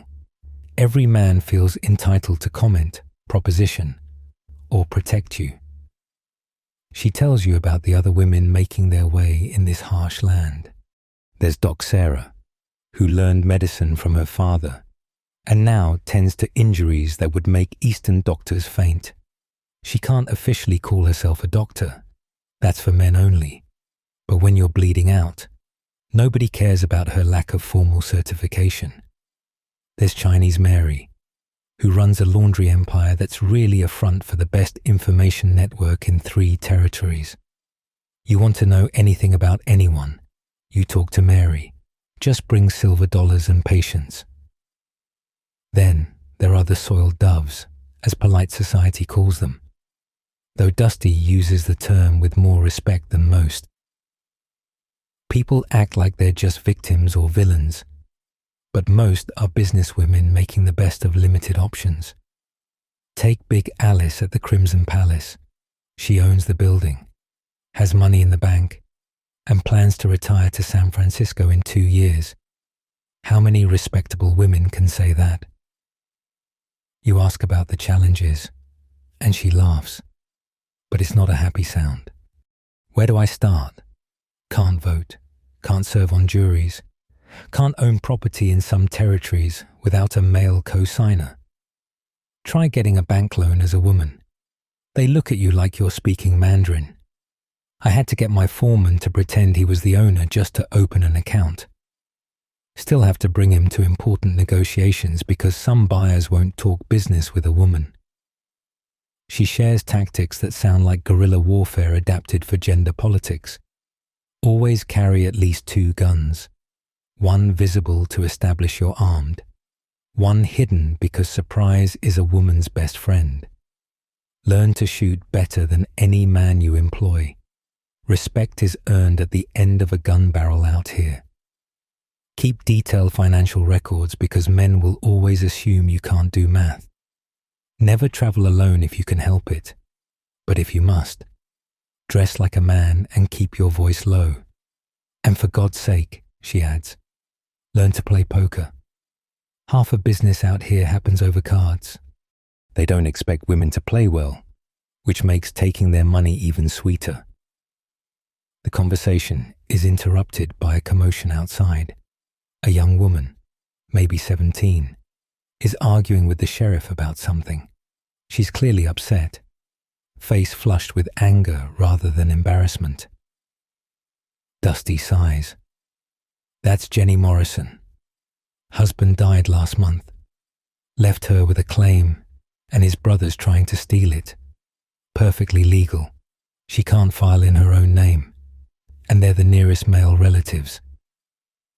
You watch as Jenny pleads her case, but the sheriff, who you've learned is more interested in keeping peace than dispensing justice, shrugs helplessly. Law's the law, miss. Maybe you can work something out with them.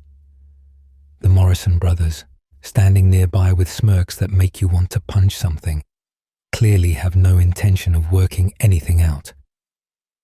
Dusty stands abruptly. Come on, Greenhorn. Time for some practical education. She strides outside, you following partly out of curiosity, and partly because when Dusty Hutchinson moves with purpose, smart people get out of the way or follow along. Sheriff Thompson, she calls out, voice carrying authority. Might I have a word? She doesn't wait for permission, just starts talking. Seems to me Jenny here has a legitimate claim to her husband's property. They were legally married. She's been working that claim alongside him for 2 years. Now, Miss Dusty, the sheriff starts, but she cuts him off. Mrs. Hutchinson, and I'm not finished. Jenny, I'm offering to buy your claim. Fair market value. Cash on the barrelhead. She turns to the Morrison brothers. Unless you boys want to explain to the territorial judge why you're contesting a legal sale. Judge Patterson's an old friend. We correspond regularly. The bluff is beautiful. You happen to know Dusty's never met Judge Patterson, but the Morrison brothers don't. They splutter, threaten, but ultimately back down when faced with someone who has money, connections, and more firearms experience than both of them combined. The claim changes hands. Jenny gets enough money to start fresh, and Dusty gets mineral rights that might or might not pan out. Why, you ask later, back in the saloon? Because someone helped me once when the vultures were circling, and because every woman who succeeds out here makes it a little easier for the next one. It's a long game, greenhorn. Maybe I won't live to see women vote or own property free and clear, but maybe Jenny will. Maybe her daughters will. Historians still argue whether the frontier was liberating or limiting for women. But watching Dusty work, you understand it's both. The same lawlessness that makes life dangerous also creates opportunities.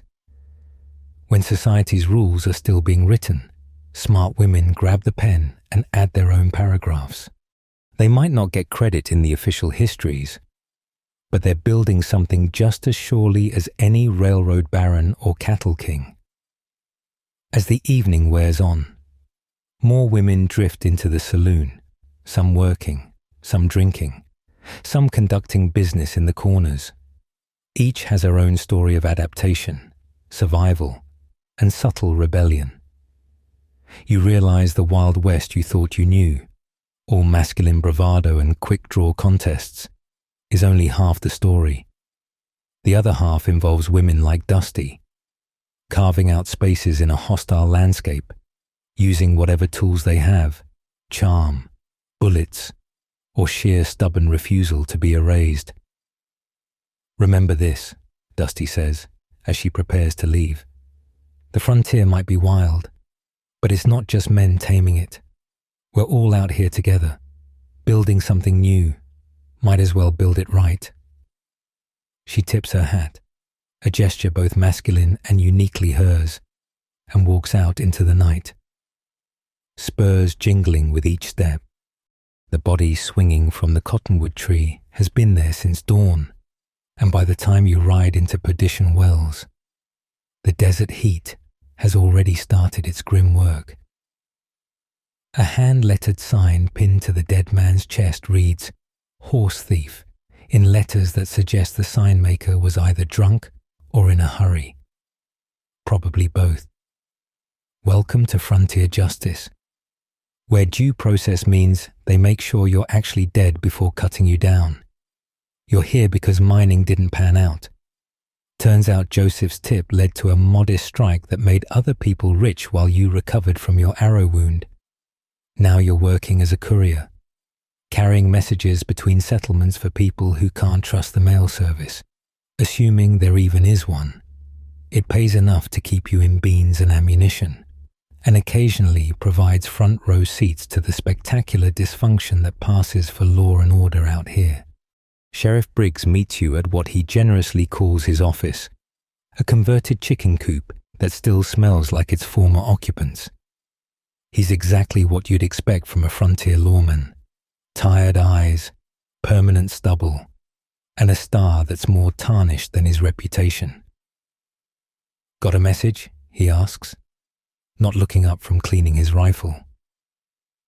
You hand over the sealed letter from the marshal 2 towns over, probably about the gang that's been hitting stagecoaches with irritating regularity. "That your handiwork?" you ask, nodding toward the hanging tree. "Vigilance Committee," he says, spitting the words like they taste bad. Bunch of merchants and ranchers who decided they're judge and jury. That fellow might have been a horse thief, might have just been Mexican and in the wrong place. Committee don't much care about details when they're feeling righteous. This is your introduction to the complex ecosystem of frontier law. There's official law, sheriffs, marshals, judges who show up once every few months if you're lucky. There's vigilante law, groups of citizens who decide waiting for proper justice takes too long. And there's outlaw law, the codes and hierarchies among criminals that often make more sense than what passes for legitimate authority. That evening, you witness all three systems collide spectacularly. You're in the saloon, where else would you be, when Dutch Garrett himself walks in. You haven't seen him since your early days in that first frontier town, but he still has that same dangerous charisma, like a rattlesnake in expensive vest. He's followed by three of his boys, all armed, all scanning the room for threats or opportunities. What's interesting is the sheriff's reaction, or lack thereof. Briggs is sitting at the bar, nursing a whiskey, and barely glances up when one of the most wanted men in 3 territories strolls in like he owns the place, which, you realize, he sort of does. The protection money he collects, the fear he inspires, the network of informants and allies. Garrett is more powerful than most legitimate authorities. "Evening, Sheriff," Garrett says pleasantly, ordering drinks for his men. "Heard you had some trouble with horse thieves." "Vigilance Committee handled it," Briggs replies flatly. "Ah." Garrett's smile suggests he knows something. "Funny thing about that dead fellow. He was one of mine, not a horse thief, just delivering a message to our friends south of the border.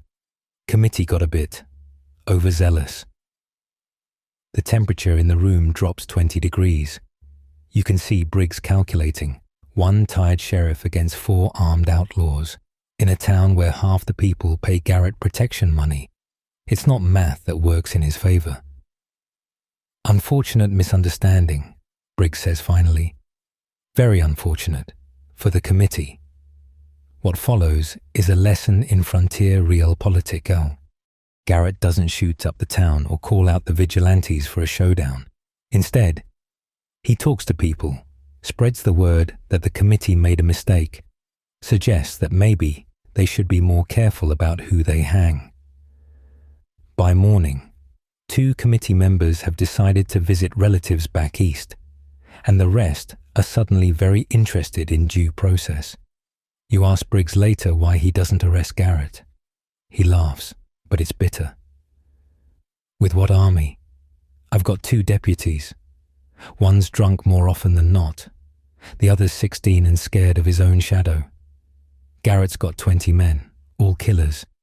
Plus, half the town's in his pocket. I arrest him.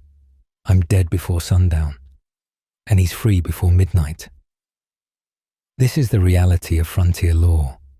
It's not about right and wrong so much as power and practicality. Historians still argue whether men like Garrett were symptoms of lawlessness or actually provided a kind of rough order in chaos. Having seen him in action, you understand he's both. He's a parasite, but he's also a stabilizing force. His protection racket is extortion, but it also keeps random violence in check. The federal marshal shows up 3 days later. The letter you delivered was indeed about the stagecoach robberies. Marshal Coleman is everything Briggs isn't: clean-shaven, pressed uniform, and radiating the confidence of federal authority. He's also, you quickly realize, completely out of his depth. "I'll need you to round up a posse," he tells Briggs. "We're going after the Garrett gang." Briggs stares at him. "You want me to recruit locals to arrest the man half of them are paying for protection? That's exactly what I want. The law is the law." You watch this collision between theoretical law and frontier reality with fascination. Coleman has right on his side, federal backing, and absolutely no understanding of how things actually work out here. He posts notices calling for volunteers for his posse. Nobody shows up. He offers pay, good money for dangerous work. Still nobody. Finally, Dusty Hutchinson rides in and explains reality to him in terms even a federal man can understand. Marshal, you could offer $100 a day and not get volunteers. Not because people love Garrett, but because they have to live here after you leave. You'll go back to your comfortable office. We'll be here when Garrett's men come calling. The Marshal's solution is to bring in outside help, bounty hunters, mercenaries, men with no local ties and no compunctions about violence. They arrive like vultures, hard men with harder reputations, and suddenly the town feels like a powder keg with matches being thrown at it from all directions. The showdown, when it comes, is both inevitable and anticlimactic. Garrett, no fool, has already moved his operation to friendlier territory. The Marshal's mercenaries tear the town apart looking for him, roughing up locals, creating more resentment than Garrett ever did. One of them shoots a Mexican farmer who doesn't answer questions fast enough. Another tries to force himself on one of the saloon girls and gets a knife in the ribs for his trouble. "This is your federal law?" Briggs asked Coleman after a week of escalating chaos. "Hired thugs terrorizing honest folk?" The Marshal, to his credit, looks uncomfortable, but he's committed now. Reputation on the line. The mercenaries finally track down some of Garrett's men, not Garrett himself. He's too smart for that. And there's a running gun battle that leaves 2 outlaws dead, 1 mercenary wounded, and several buildings with new ventilation courtesy of stray bullets. Coleman declares victory and leaves with his mercenaries. The town breathes a sigh of relief. Within a week, Garrett's back, business as usual. Except now he's charging a bit extra for the inconvenience. Sheriff Briggs goes back to keeping what peace he can, navigating between outlaws, vigilantes, and the occasional federal interference. "You see how it is," he tells you over whiskey one night. "Law out here isn't about statutes and procedures. It's about what works, what people will tolerate, what keeps the killing to a minimum. Garrett's a bastard. But he's our bastard. The committee goes too far sometimes, but they also string up real killers when I can't touch them. And the federals, they show up, make noise, and leave us to clean up the mess." You're preparing to leave town. Courier work means always moving on. When you witness one last bit of frontier justice. The Mexican farmer's widow shoots the mercenary who killed her husband. Broad daylight, Main Street, in front of 20 witnesses. Sheriff Briggs arrives, looks at the body, looks at the widow, and announces, "Seems like self-defense to me. Anyone see different?" Nobody saw different. As you ride out, you reflect on what you've learned about law and order in the Wild West. It's messy, contradictory, often unjust, but it's also adaptable, practical, and sometimes achieves a rough fairness that formal law can't manage. The frontier doesn't just need law, it's creating law. One hanging, one shootout, one compromised sheriff at a time. The stagecoach is already 2 hours late when you hear the first gunshot echo across the canyon. You're riding shotgun, literally, with a 12 gauge across your lap, next to a driver named Cornelius who claims he's been robbed 17 times and lived to brag about it. 18th time's the charm, he mutters, spitting tobacco juice over the side as he urges the horses around another blind curve. The strongbox under your seat contains $10,000 in gold coins bound for the bank in Prosperity Falls, and every bandit in 3 territories knows it. You took this job because courier work was getting boring and the pay for guarding stages is decent. if you survive. The Butterfield Stage Company promised you $20 to ride from Canyon City to Prosperity Falls. Hazard pay included. What they didn't mention was that this particular route has been hit 3 times in the last month, or that the hazard pay might actually refer to your funeral expenses. There, Cornelius points to dust rising from the valley below. Riders coming fast. Could be innocent travelers. His tone suggests he'd also believe in innocent rattlesnakes. You chamber around in the shotgun and try to remember everything Kate taught you about combat shooting, which mostly amounted to aim for the center and keep firing until they stop moving. The stagecoach you're guarding is a work of art and engineering, even if that art resembles a torture device on wheels, built by the Abbott Downing Company. It's designed to survive roads that would kill lesser vehicles. The leather thorough braces that serve as suspension turn every bump into a nautical rolling motion that has the 2 passengers inside, a mining engineer and his very green-looking wife, fighting not to lose their breakfast. But it's the railroad that's really changing everything. You pass the construction crews 20 miles back, Irish and Chinese workers laying track with the relentless efficiency of army ants. The transcontinental railroad is creeping across the landscape like a steel snake, and everyone knows that when it's complete, these stagecoach runs will be as obsolete as carrier pigeons. Until then, though, the stages carry everything the railroad can't reach: mail, gold, passengers, and dreams of striking it rich. The riders are getting closer, and Cornelius makes a command decision. Hold on.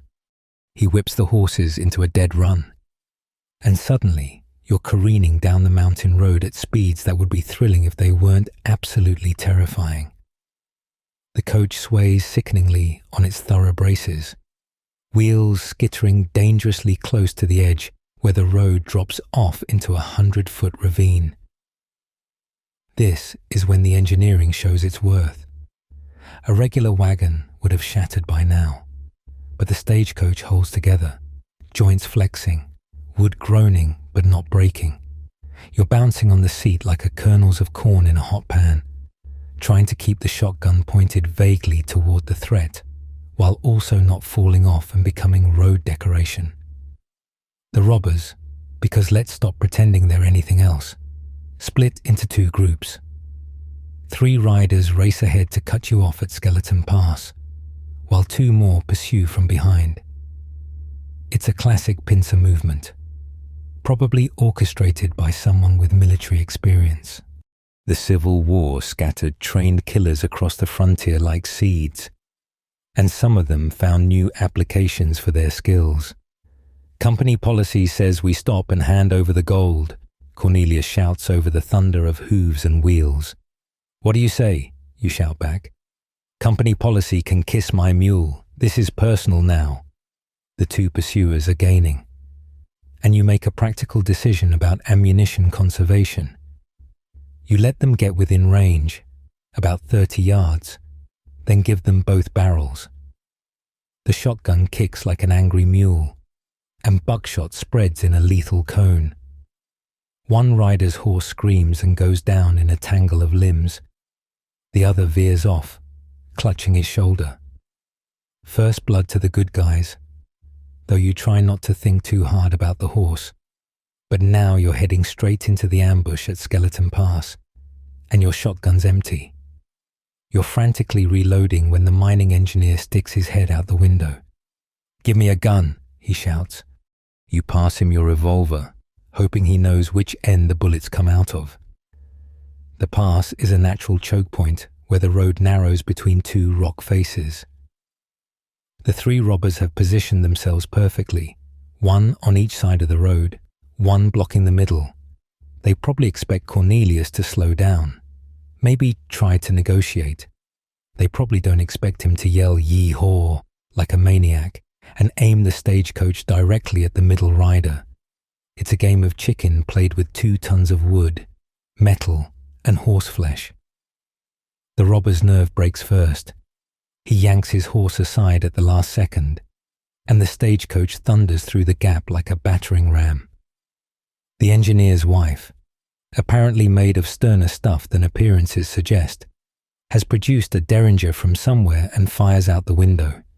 She misses, but the psychological effect of being shot at by a woman in a bustle throws off the robber's timing.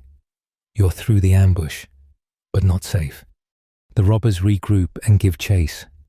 And now it's a running gun battle down the mountain. You're firing the shotgun. The engineer's blazing away with your revolver. His wife's reloading her derringer with grim determination.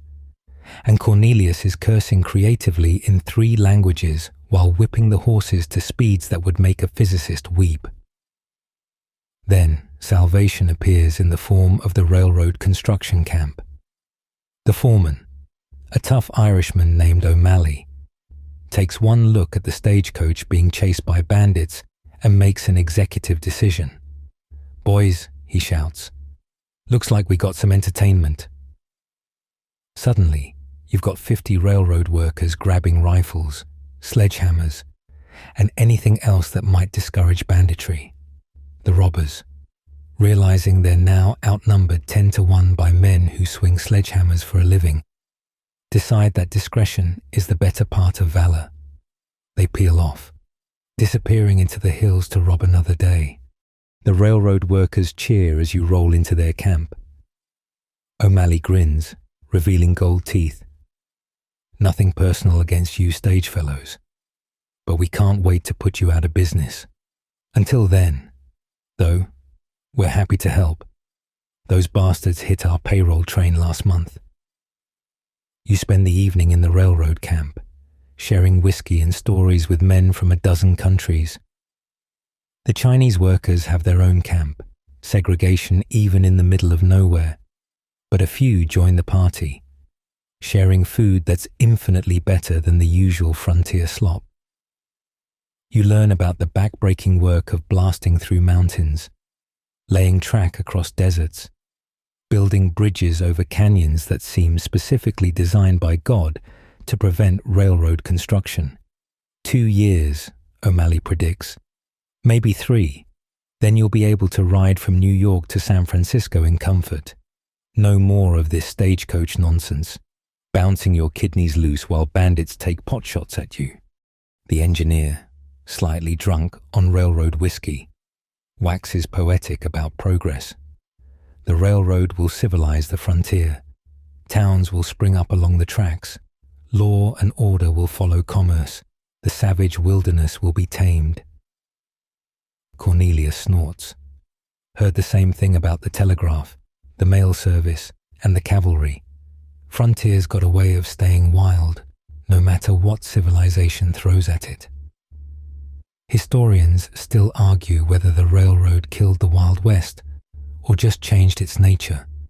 But sitting there in 1873, you can feel the shift happening.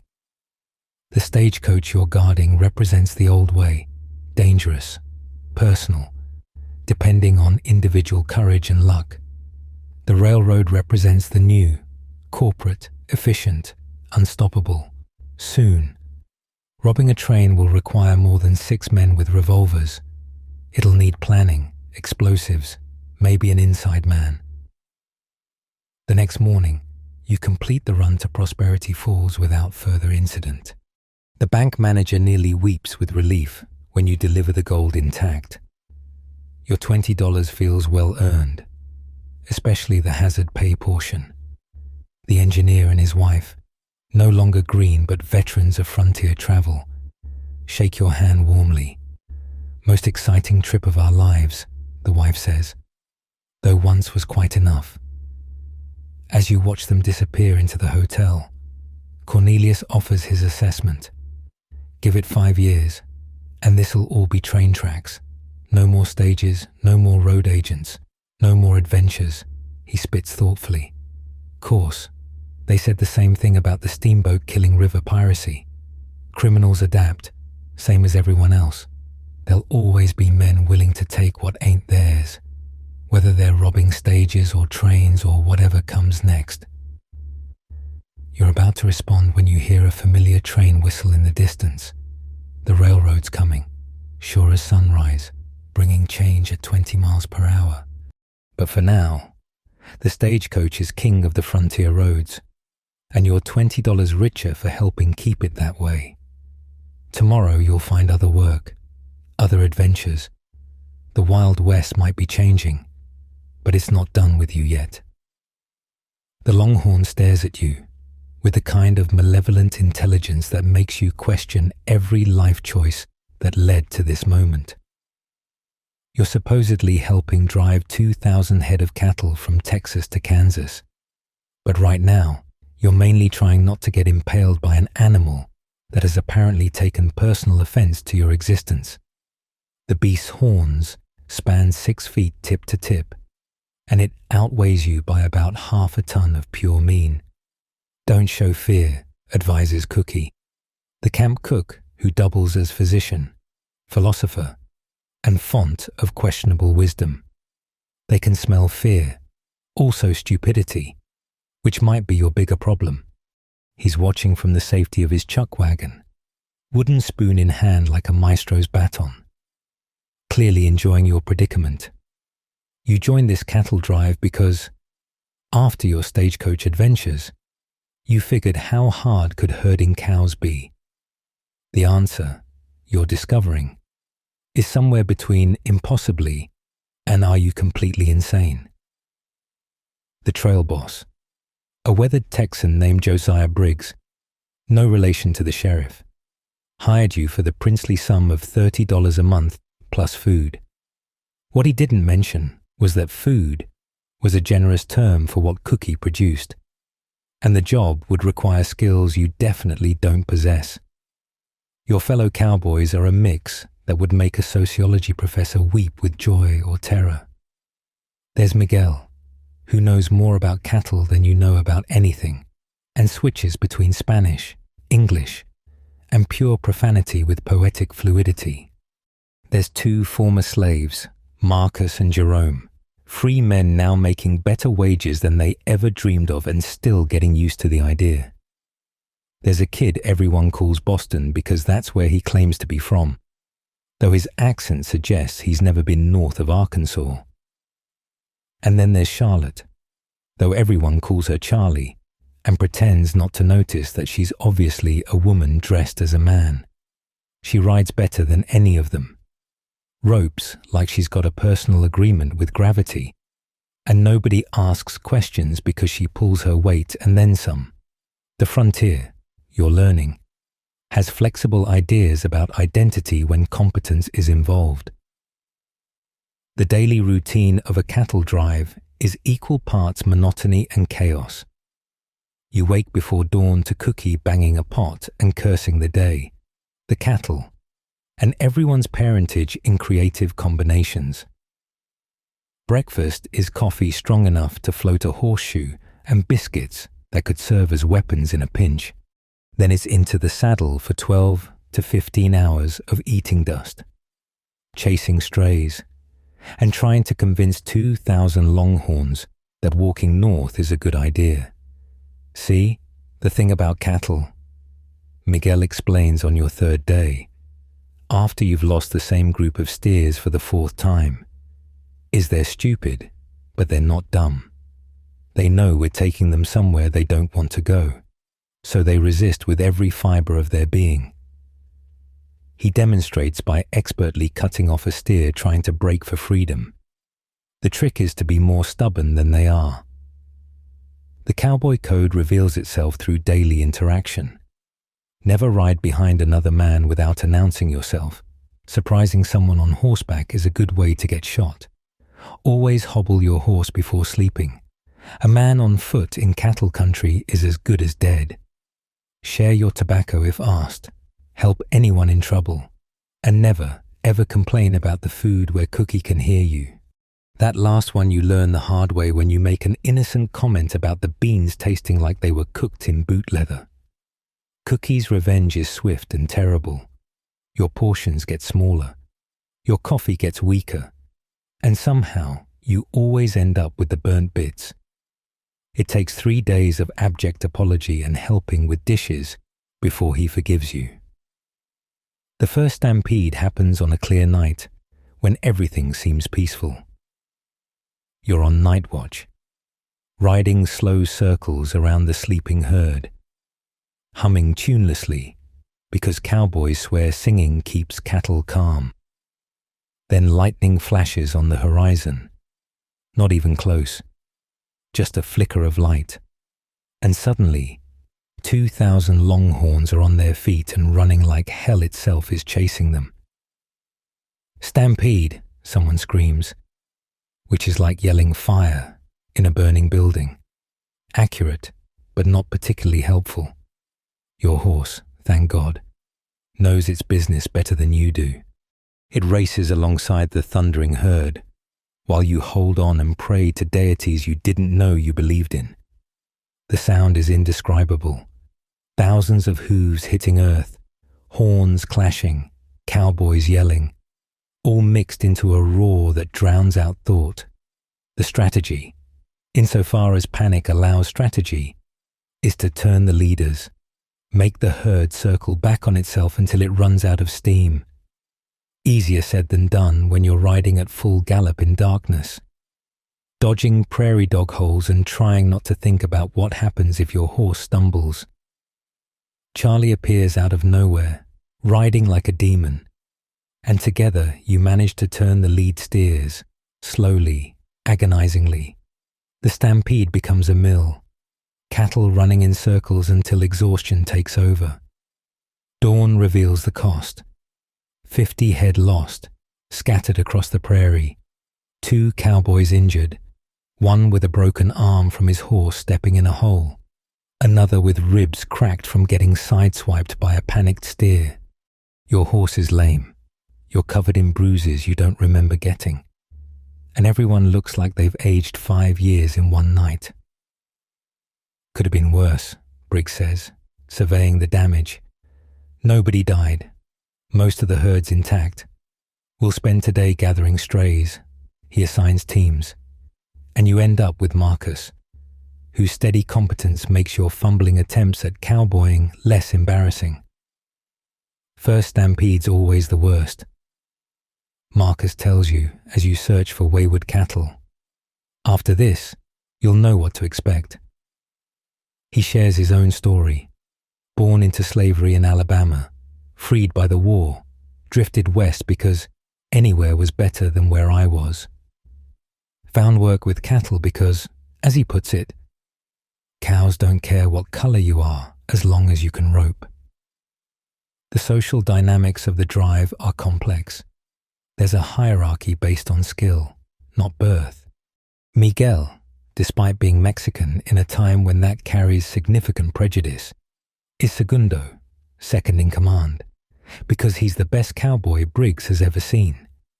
Charlotte maintains her disguise, but everyone silently accommodates her need for privacy.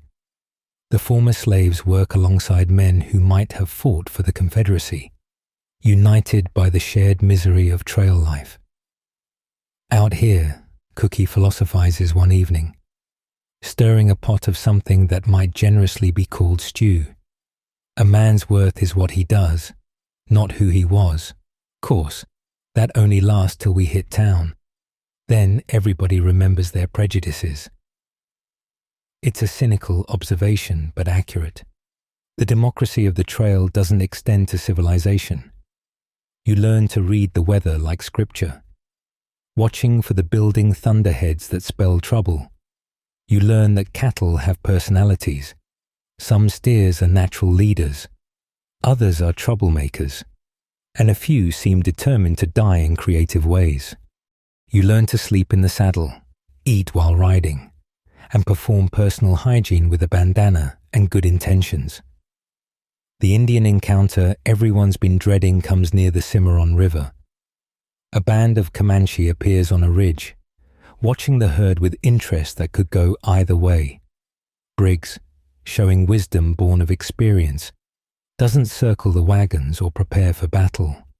Instead, he rides out with Miguel and some trade goods, tobacco, coffee, a few head of cattle.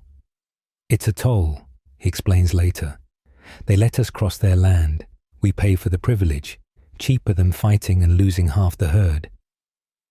The negotiation is tense but civil. The Comanche are pragmatists. They know fighting means casualties on both sides, and dead cowboys can't pay tribute next time. As you near Kansas, the herd smells civilization and gets restless. You smell it too, the promise of baths, beds, and food that doesn't come from Cookie's chuck wagon. But there's melancholy mixed with anticipation. For all its hardships, the drive has created a brotherhood and sisterhood, though nobody says it aloud. Soon you'll scatter to the winds, maybe never see each other again. Historians still argue whether the cowboy era was romantic or just romantically miserable. But living it, you understand it's both. It's brutal work that breaks bodies and sometimes spirits. It's also freedom of a kind rarely found. Just you, your horse, and the endless sky. It's democracy in action, where competence matters more than color or class. And it's doomed. Everyone knows it. The railroads are coming. Barbed wire is sectioning off the open range, and soon driving cattle 1,000 miles will seem as quaint as jousting. The town of Silver Creek is dying, and you can smell it from a mile away. That peculiar mixture of abandonment and desperation that clings to places where the dream has curdled into nightmare. You ride down Main Street, past boarded-up shops and houses with that particular sag that buildings get when hope moves out and entropy moves in. A tumbleweed, because of course there's a tumbleweed, rolls past like nature's own funeral procession. You're here because, well, where else would you go? After the cattle drive ended in Abilene, you've been drifting, picking up work where you can find it. Someone in the last town mentioned Silver Creek might have opportunities, but they said it with the kind of smile that should have warned you. Now, seeing the place, you understand. This isn't opportunity, it's aftermath. Welcome to paradise, croaks a voice from the shadows of what used to be the Grand Hotel, but now looks more like the moderately depressed hotel. The speaker emerges, a scarecrow of a man whose clothes hang on him like afterthoughts. Population 300 and falling. Was 3,000 back in 71 when the silver vein was rich. Now, he spits dust. Now we're just too stubborn to leave. His name is Ephraim, and he owns what's left of the hotel, over whiskey that tastes like it was aged in regret. He tells you the familiar story. Big strike in 71, boomtown overnight. Money flowed like water, which was ironic since actual water was scarce as virtue. The Consolidated Mining Company set up operations, brought in workers. Everything hummed along beautifully. Then the vein played out, not gradually, but all at once, like God's own practical joke. Company pulled out in 6 weeks, Ephraim says. Took everything that wasn't nailed down and some things that were left behind debt, broken promises, and about 1,000 people with no good reason to be in the middle of nowhere. He gestures at the empty bar. I used to have dancing girls, piano music, champagne from France. Now I've got dust and memories. Dust is more reliable. You spend the night in a room that probably hosted mining executives and their expensive companions, but now just hosts spiders and melancholy. In the morning, you explore what's left of Silver Creek, and it's a masterclass in how quickly civilization can retreat. The opera house, yes, they built an opera house, stands empty, its grand facade mocking the sagebrush growing through the floorboards. The bank vault hangs open like a mouth frozen in surprise, cleaned out when the banker decided discretion was the better part of valor and headed east with the remaining deposits. But not everyone has given up. You meet the holdouts, the people too stubborn, too poor, or too attached to let go. There's Doc Pemberton, still treating injuries and illnesses, though payment these days is more likely to be eggs than silver. There's Maria Gonzalez, who runs a small garden and feeds half the remaining population out of pure maternal instinct. And there's Judge Worthington, who holds court once a week, though the jail has been empty for months. Why stay, you ask Worthington over lunch at what passes for a restaurant? Maria's kitchen table, with pretensions. He considers this while chewing thoughtfully on cornbread. Because leaving means admitting defeat, and because someone needs to witness the end. Towns die just like people. They deserve someone to close their eyes. The Chinese Quarter, segregated even in death, tells its own story. Most left when the mine closed, but a few remain. Lao Chen runs a laundry for the dozen people who still care about clean clothes. He's philosophical about the bust. Fortune is a wheel, he says, expertly pressing a shirt that's more patches than original fabric. Sometimes you're on top, sometimes on bottom. The wheel keeps turning. You find work of a sort, helping salvage what's left of value from the abandoned buildings. It's grim archaeology, sorting through the detritus of shattered dreams. In one house, you find a piano, perfectly tuned but covered in dust. Sheet music still on the stand. Beautiful dreamer. Stopped mid-song when the player got news the mine was done. In another, children's toys scattered on the floor, abandoned in haste when the family fled to chase rumors of work elsewhere. The real education comes from watching how a community dies. It's not dramatic. No last stands or grand gestures. It's slow, incremental. First, the school closes because there aren't enough children. Then the church because there's no money for a preacher. The newspaper prints its last edition with the headline, "So Long, Silver Creek," and a bitter editorial about the nature of extractive capitalism. One by one, businesses shutter. The last prostitute, a woman everyone calls Kansas City Kate, though she's never been to Kansas City, packs up her limited finery. No point in selling what nobody's buying, she says pragmatically. Heading to Denver. They say there's work there. You help her load her trunk onto the stage, and she kisses your cheek. You're sweet, but you should leave too. This place'll suck the life out of you if you let it. But still some stay. The reasons vary. Some can't afford to leave. Others are waiting for mining to resume. A few just can't imagine being anywhere else. There's a couple, the Johnsons, who've been here since the beginning. Their son is buried in the cemetery, dead from a mining accident. Can't leave him alone, Mrs. Johnson says simply. What kind of parents would we be? You witness the scavengers arrive, men who specialize in picking over the bones of dead towns. They buy property for pennies on the dollar, strip buildings of anything valuable, cart away machinery that cost fortunes to install. It's capitalism at its most naked. And watching it makes you understand why some folks turn socialist or worse. The most surreal moment comes when a photographer arrives from back east, hired by some magazine to document the romance of the dying West. He poses the remaining residents in front of crumbling buildings, arranging them like dolls. Look wistful, he directs, like you're remembering better days. As if they need to pretend, one evening, sitting with the remaining population in what used to be the town square. Someone produces a fiddle, music rises, thin and reedy but defiant. People dance on ground where fortunes were made and lost, where dreams came to die but stubbornness lives on.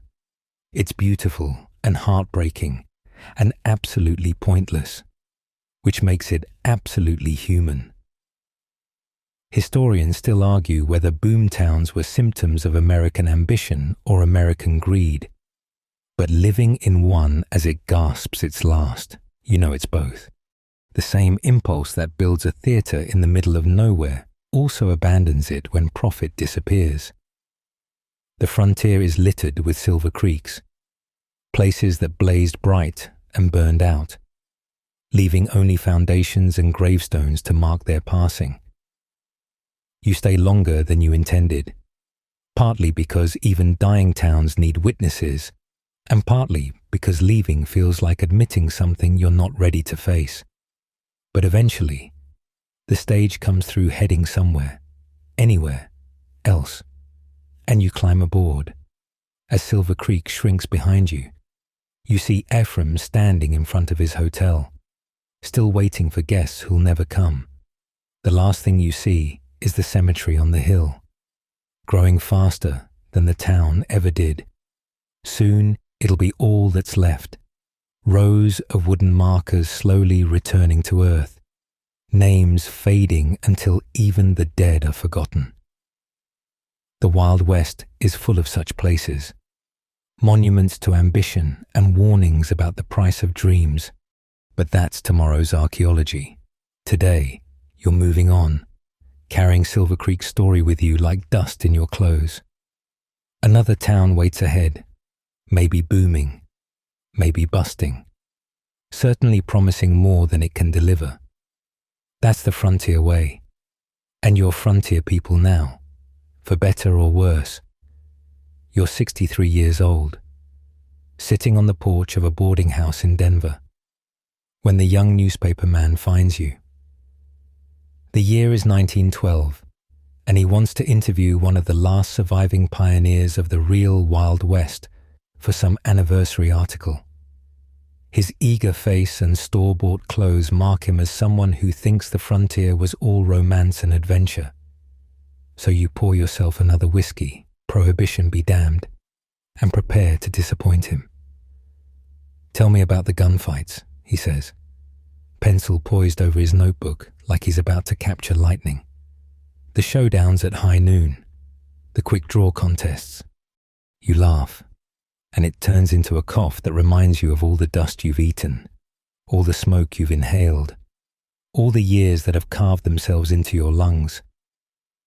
"Son," you tell him, "I saw exactly 3 real gunfights in 40 years, and they were all over in seconds. Mostly drunk men with bad aim shooting at shadows. The real killers, the ones who survived, they shot from ambush or in the back. Fair fights were for fools and dead men." His face falls a little, but he rallies. "What about the Indians? The savage attacks, the circled wagons?" You think about Joseph, probably dead now, who taught you to read the desert, about the Comanche who took their toll in cattle rather than blood, about all the complex negotiations and careful treaties that never made it into the dime novels.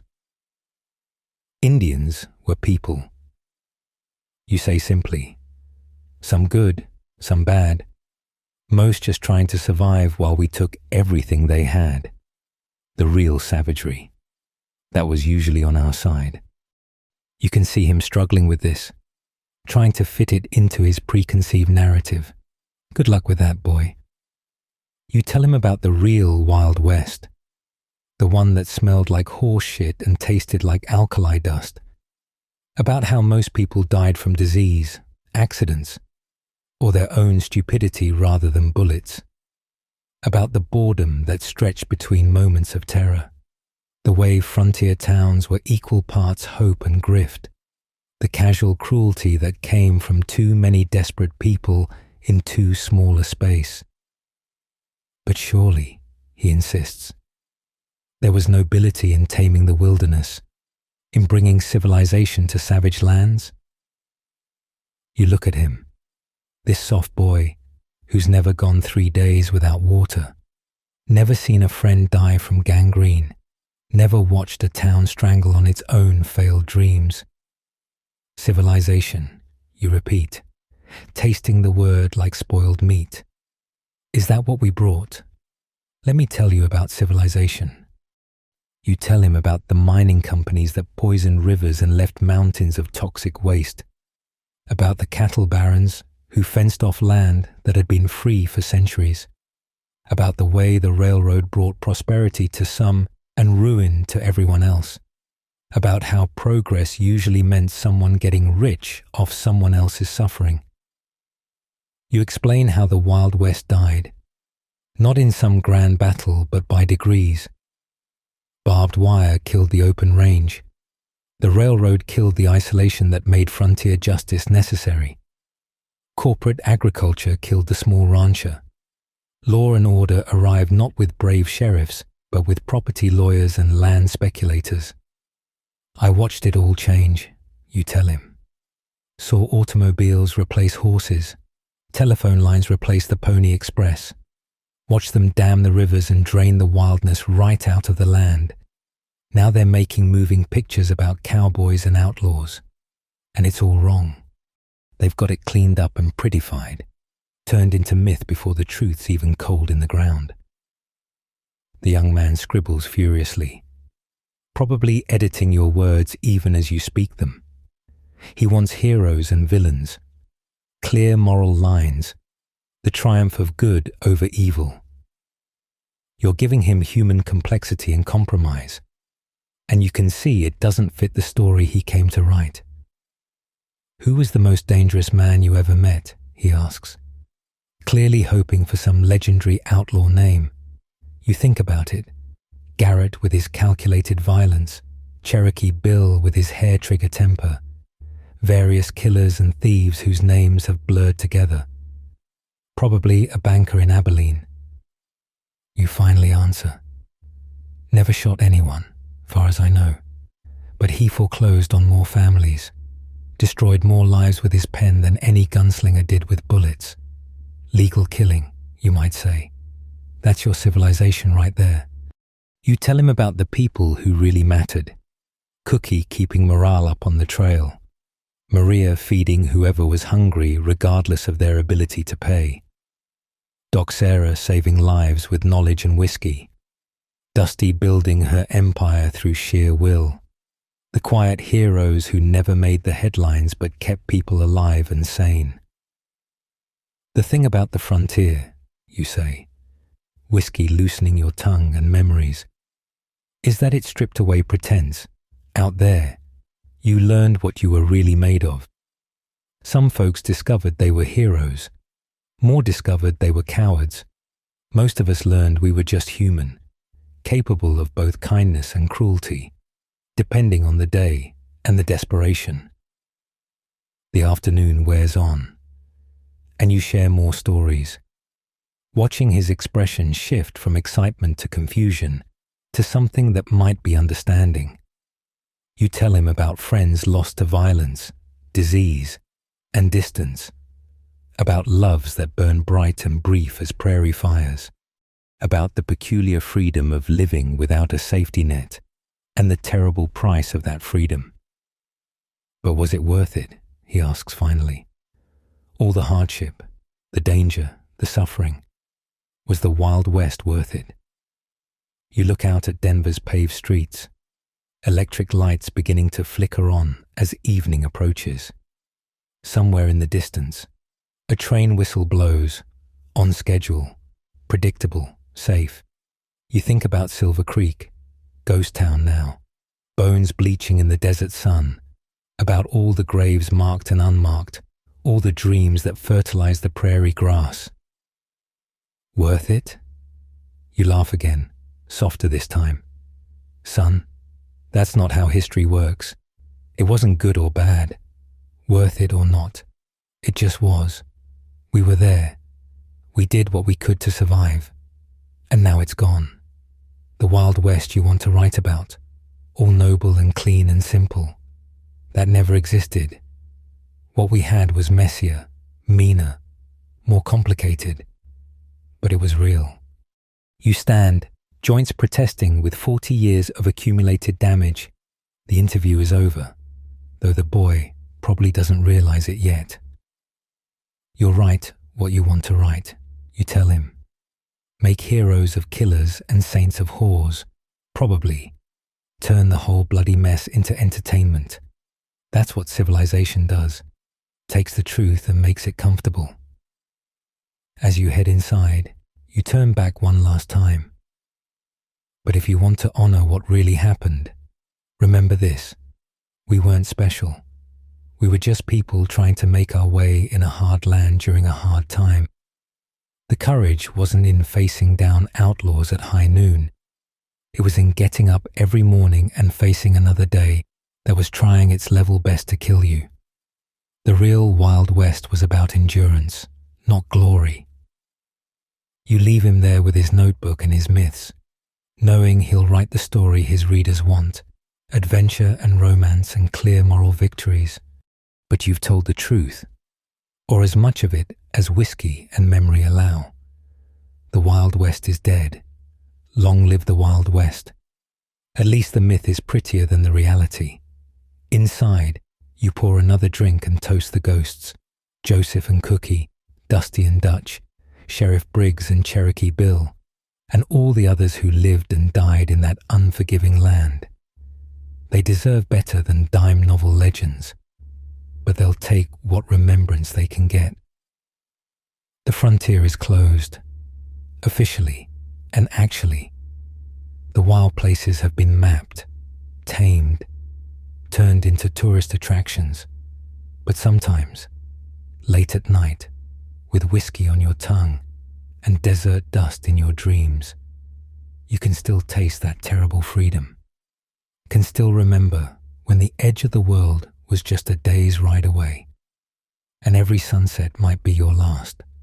That's the Wild West you carry, not in stories for eager reporters, but in scars and memories, in the way you still check for exits when you enter a room, in the way you can't sleep without a gun within reach, even though the last real threat was 20 years ago. It lives in your bones. This knowledge of what people do when civilization's leash slips loose. But that's enough philosophy for one evening. Tomorrow, you'll wake up in a tamed world. Buy your breakfast with paper money instead of gold dust. Read a newspaper full of distant wars instead of local shootouts. The Wild West is history now, and you're just another relic, telling tales nobody really wants to hear. Still, you told them. That's something. Even if the boy mangles every word, you spoke the truth of it once. The real Wild West, dirty, dangerous, complicated, and utterly human, existed, and you were there. You survived it, which is more than many can say. And if that's not worth one last whiskey, nothing is. So you drink to the dead and the dying, to ghost towns and forgotten graves, to everyone who went west with hope and found something else entirely. The myth makers can have their legends. You've got the truth, carved into your skin and carried in your bones. The Wild West is dead. Long live the Wild West. And you? You're still here. Despite the frontier's best efforts, that's victory enough for any old outlaw, even one who mostly outlawed common sense and reasonable expectations. The sun sets on another day, and somewhere in the distance, a coyote howls. Or maybe it's just a dog, domesticated and safe. Either way, you're done talking. The story's told, such as it is. Time to rest these old bones and dream of younger days, when the horizon held promises instead of just more prairie, and every morning might bring fortune or doom. Sweet dreams, indeed.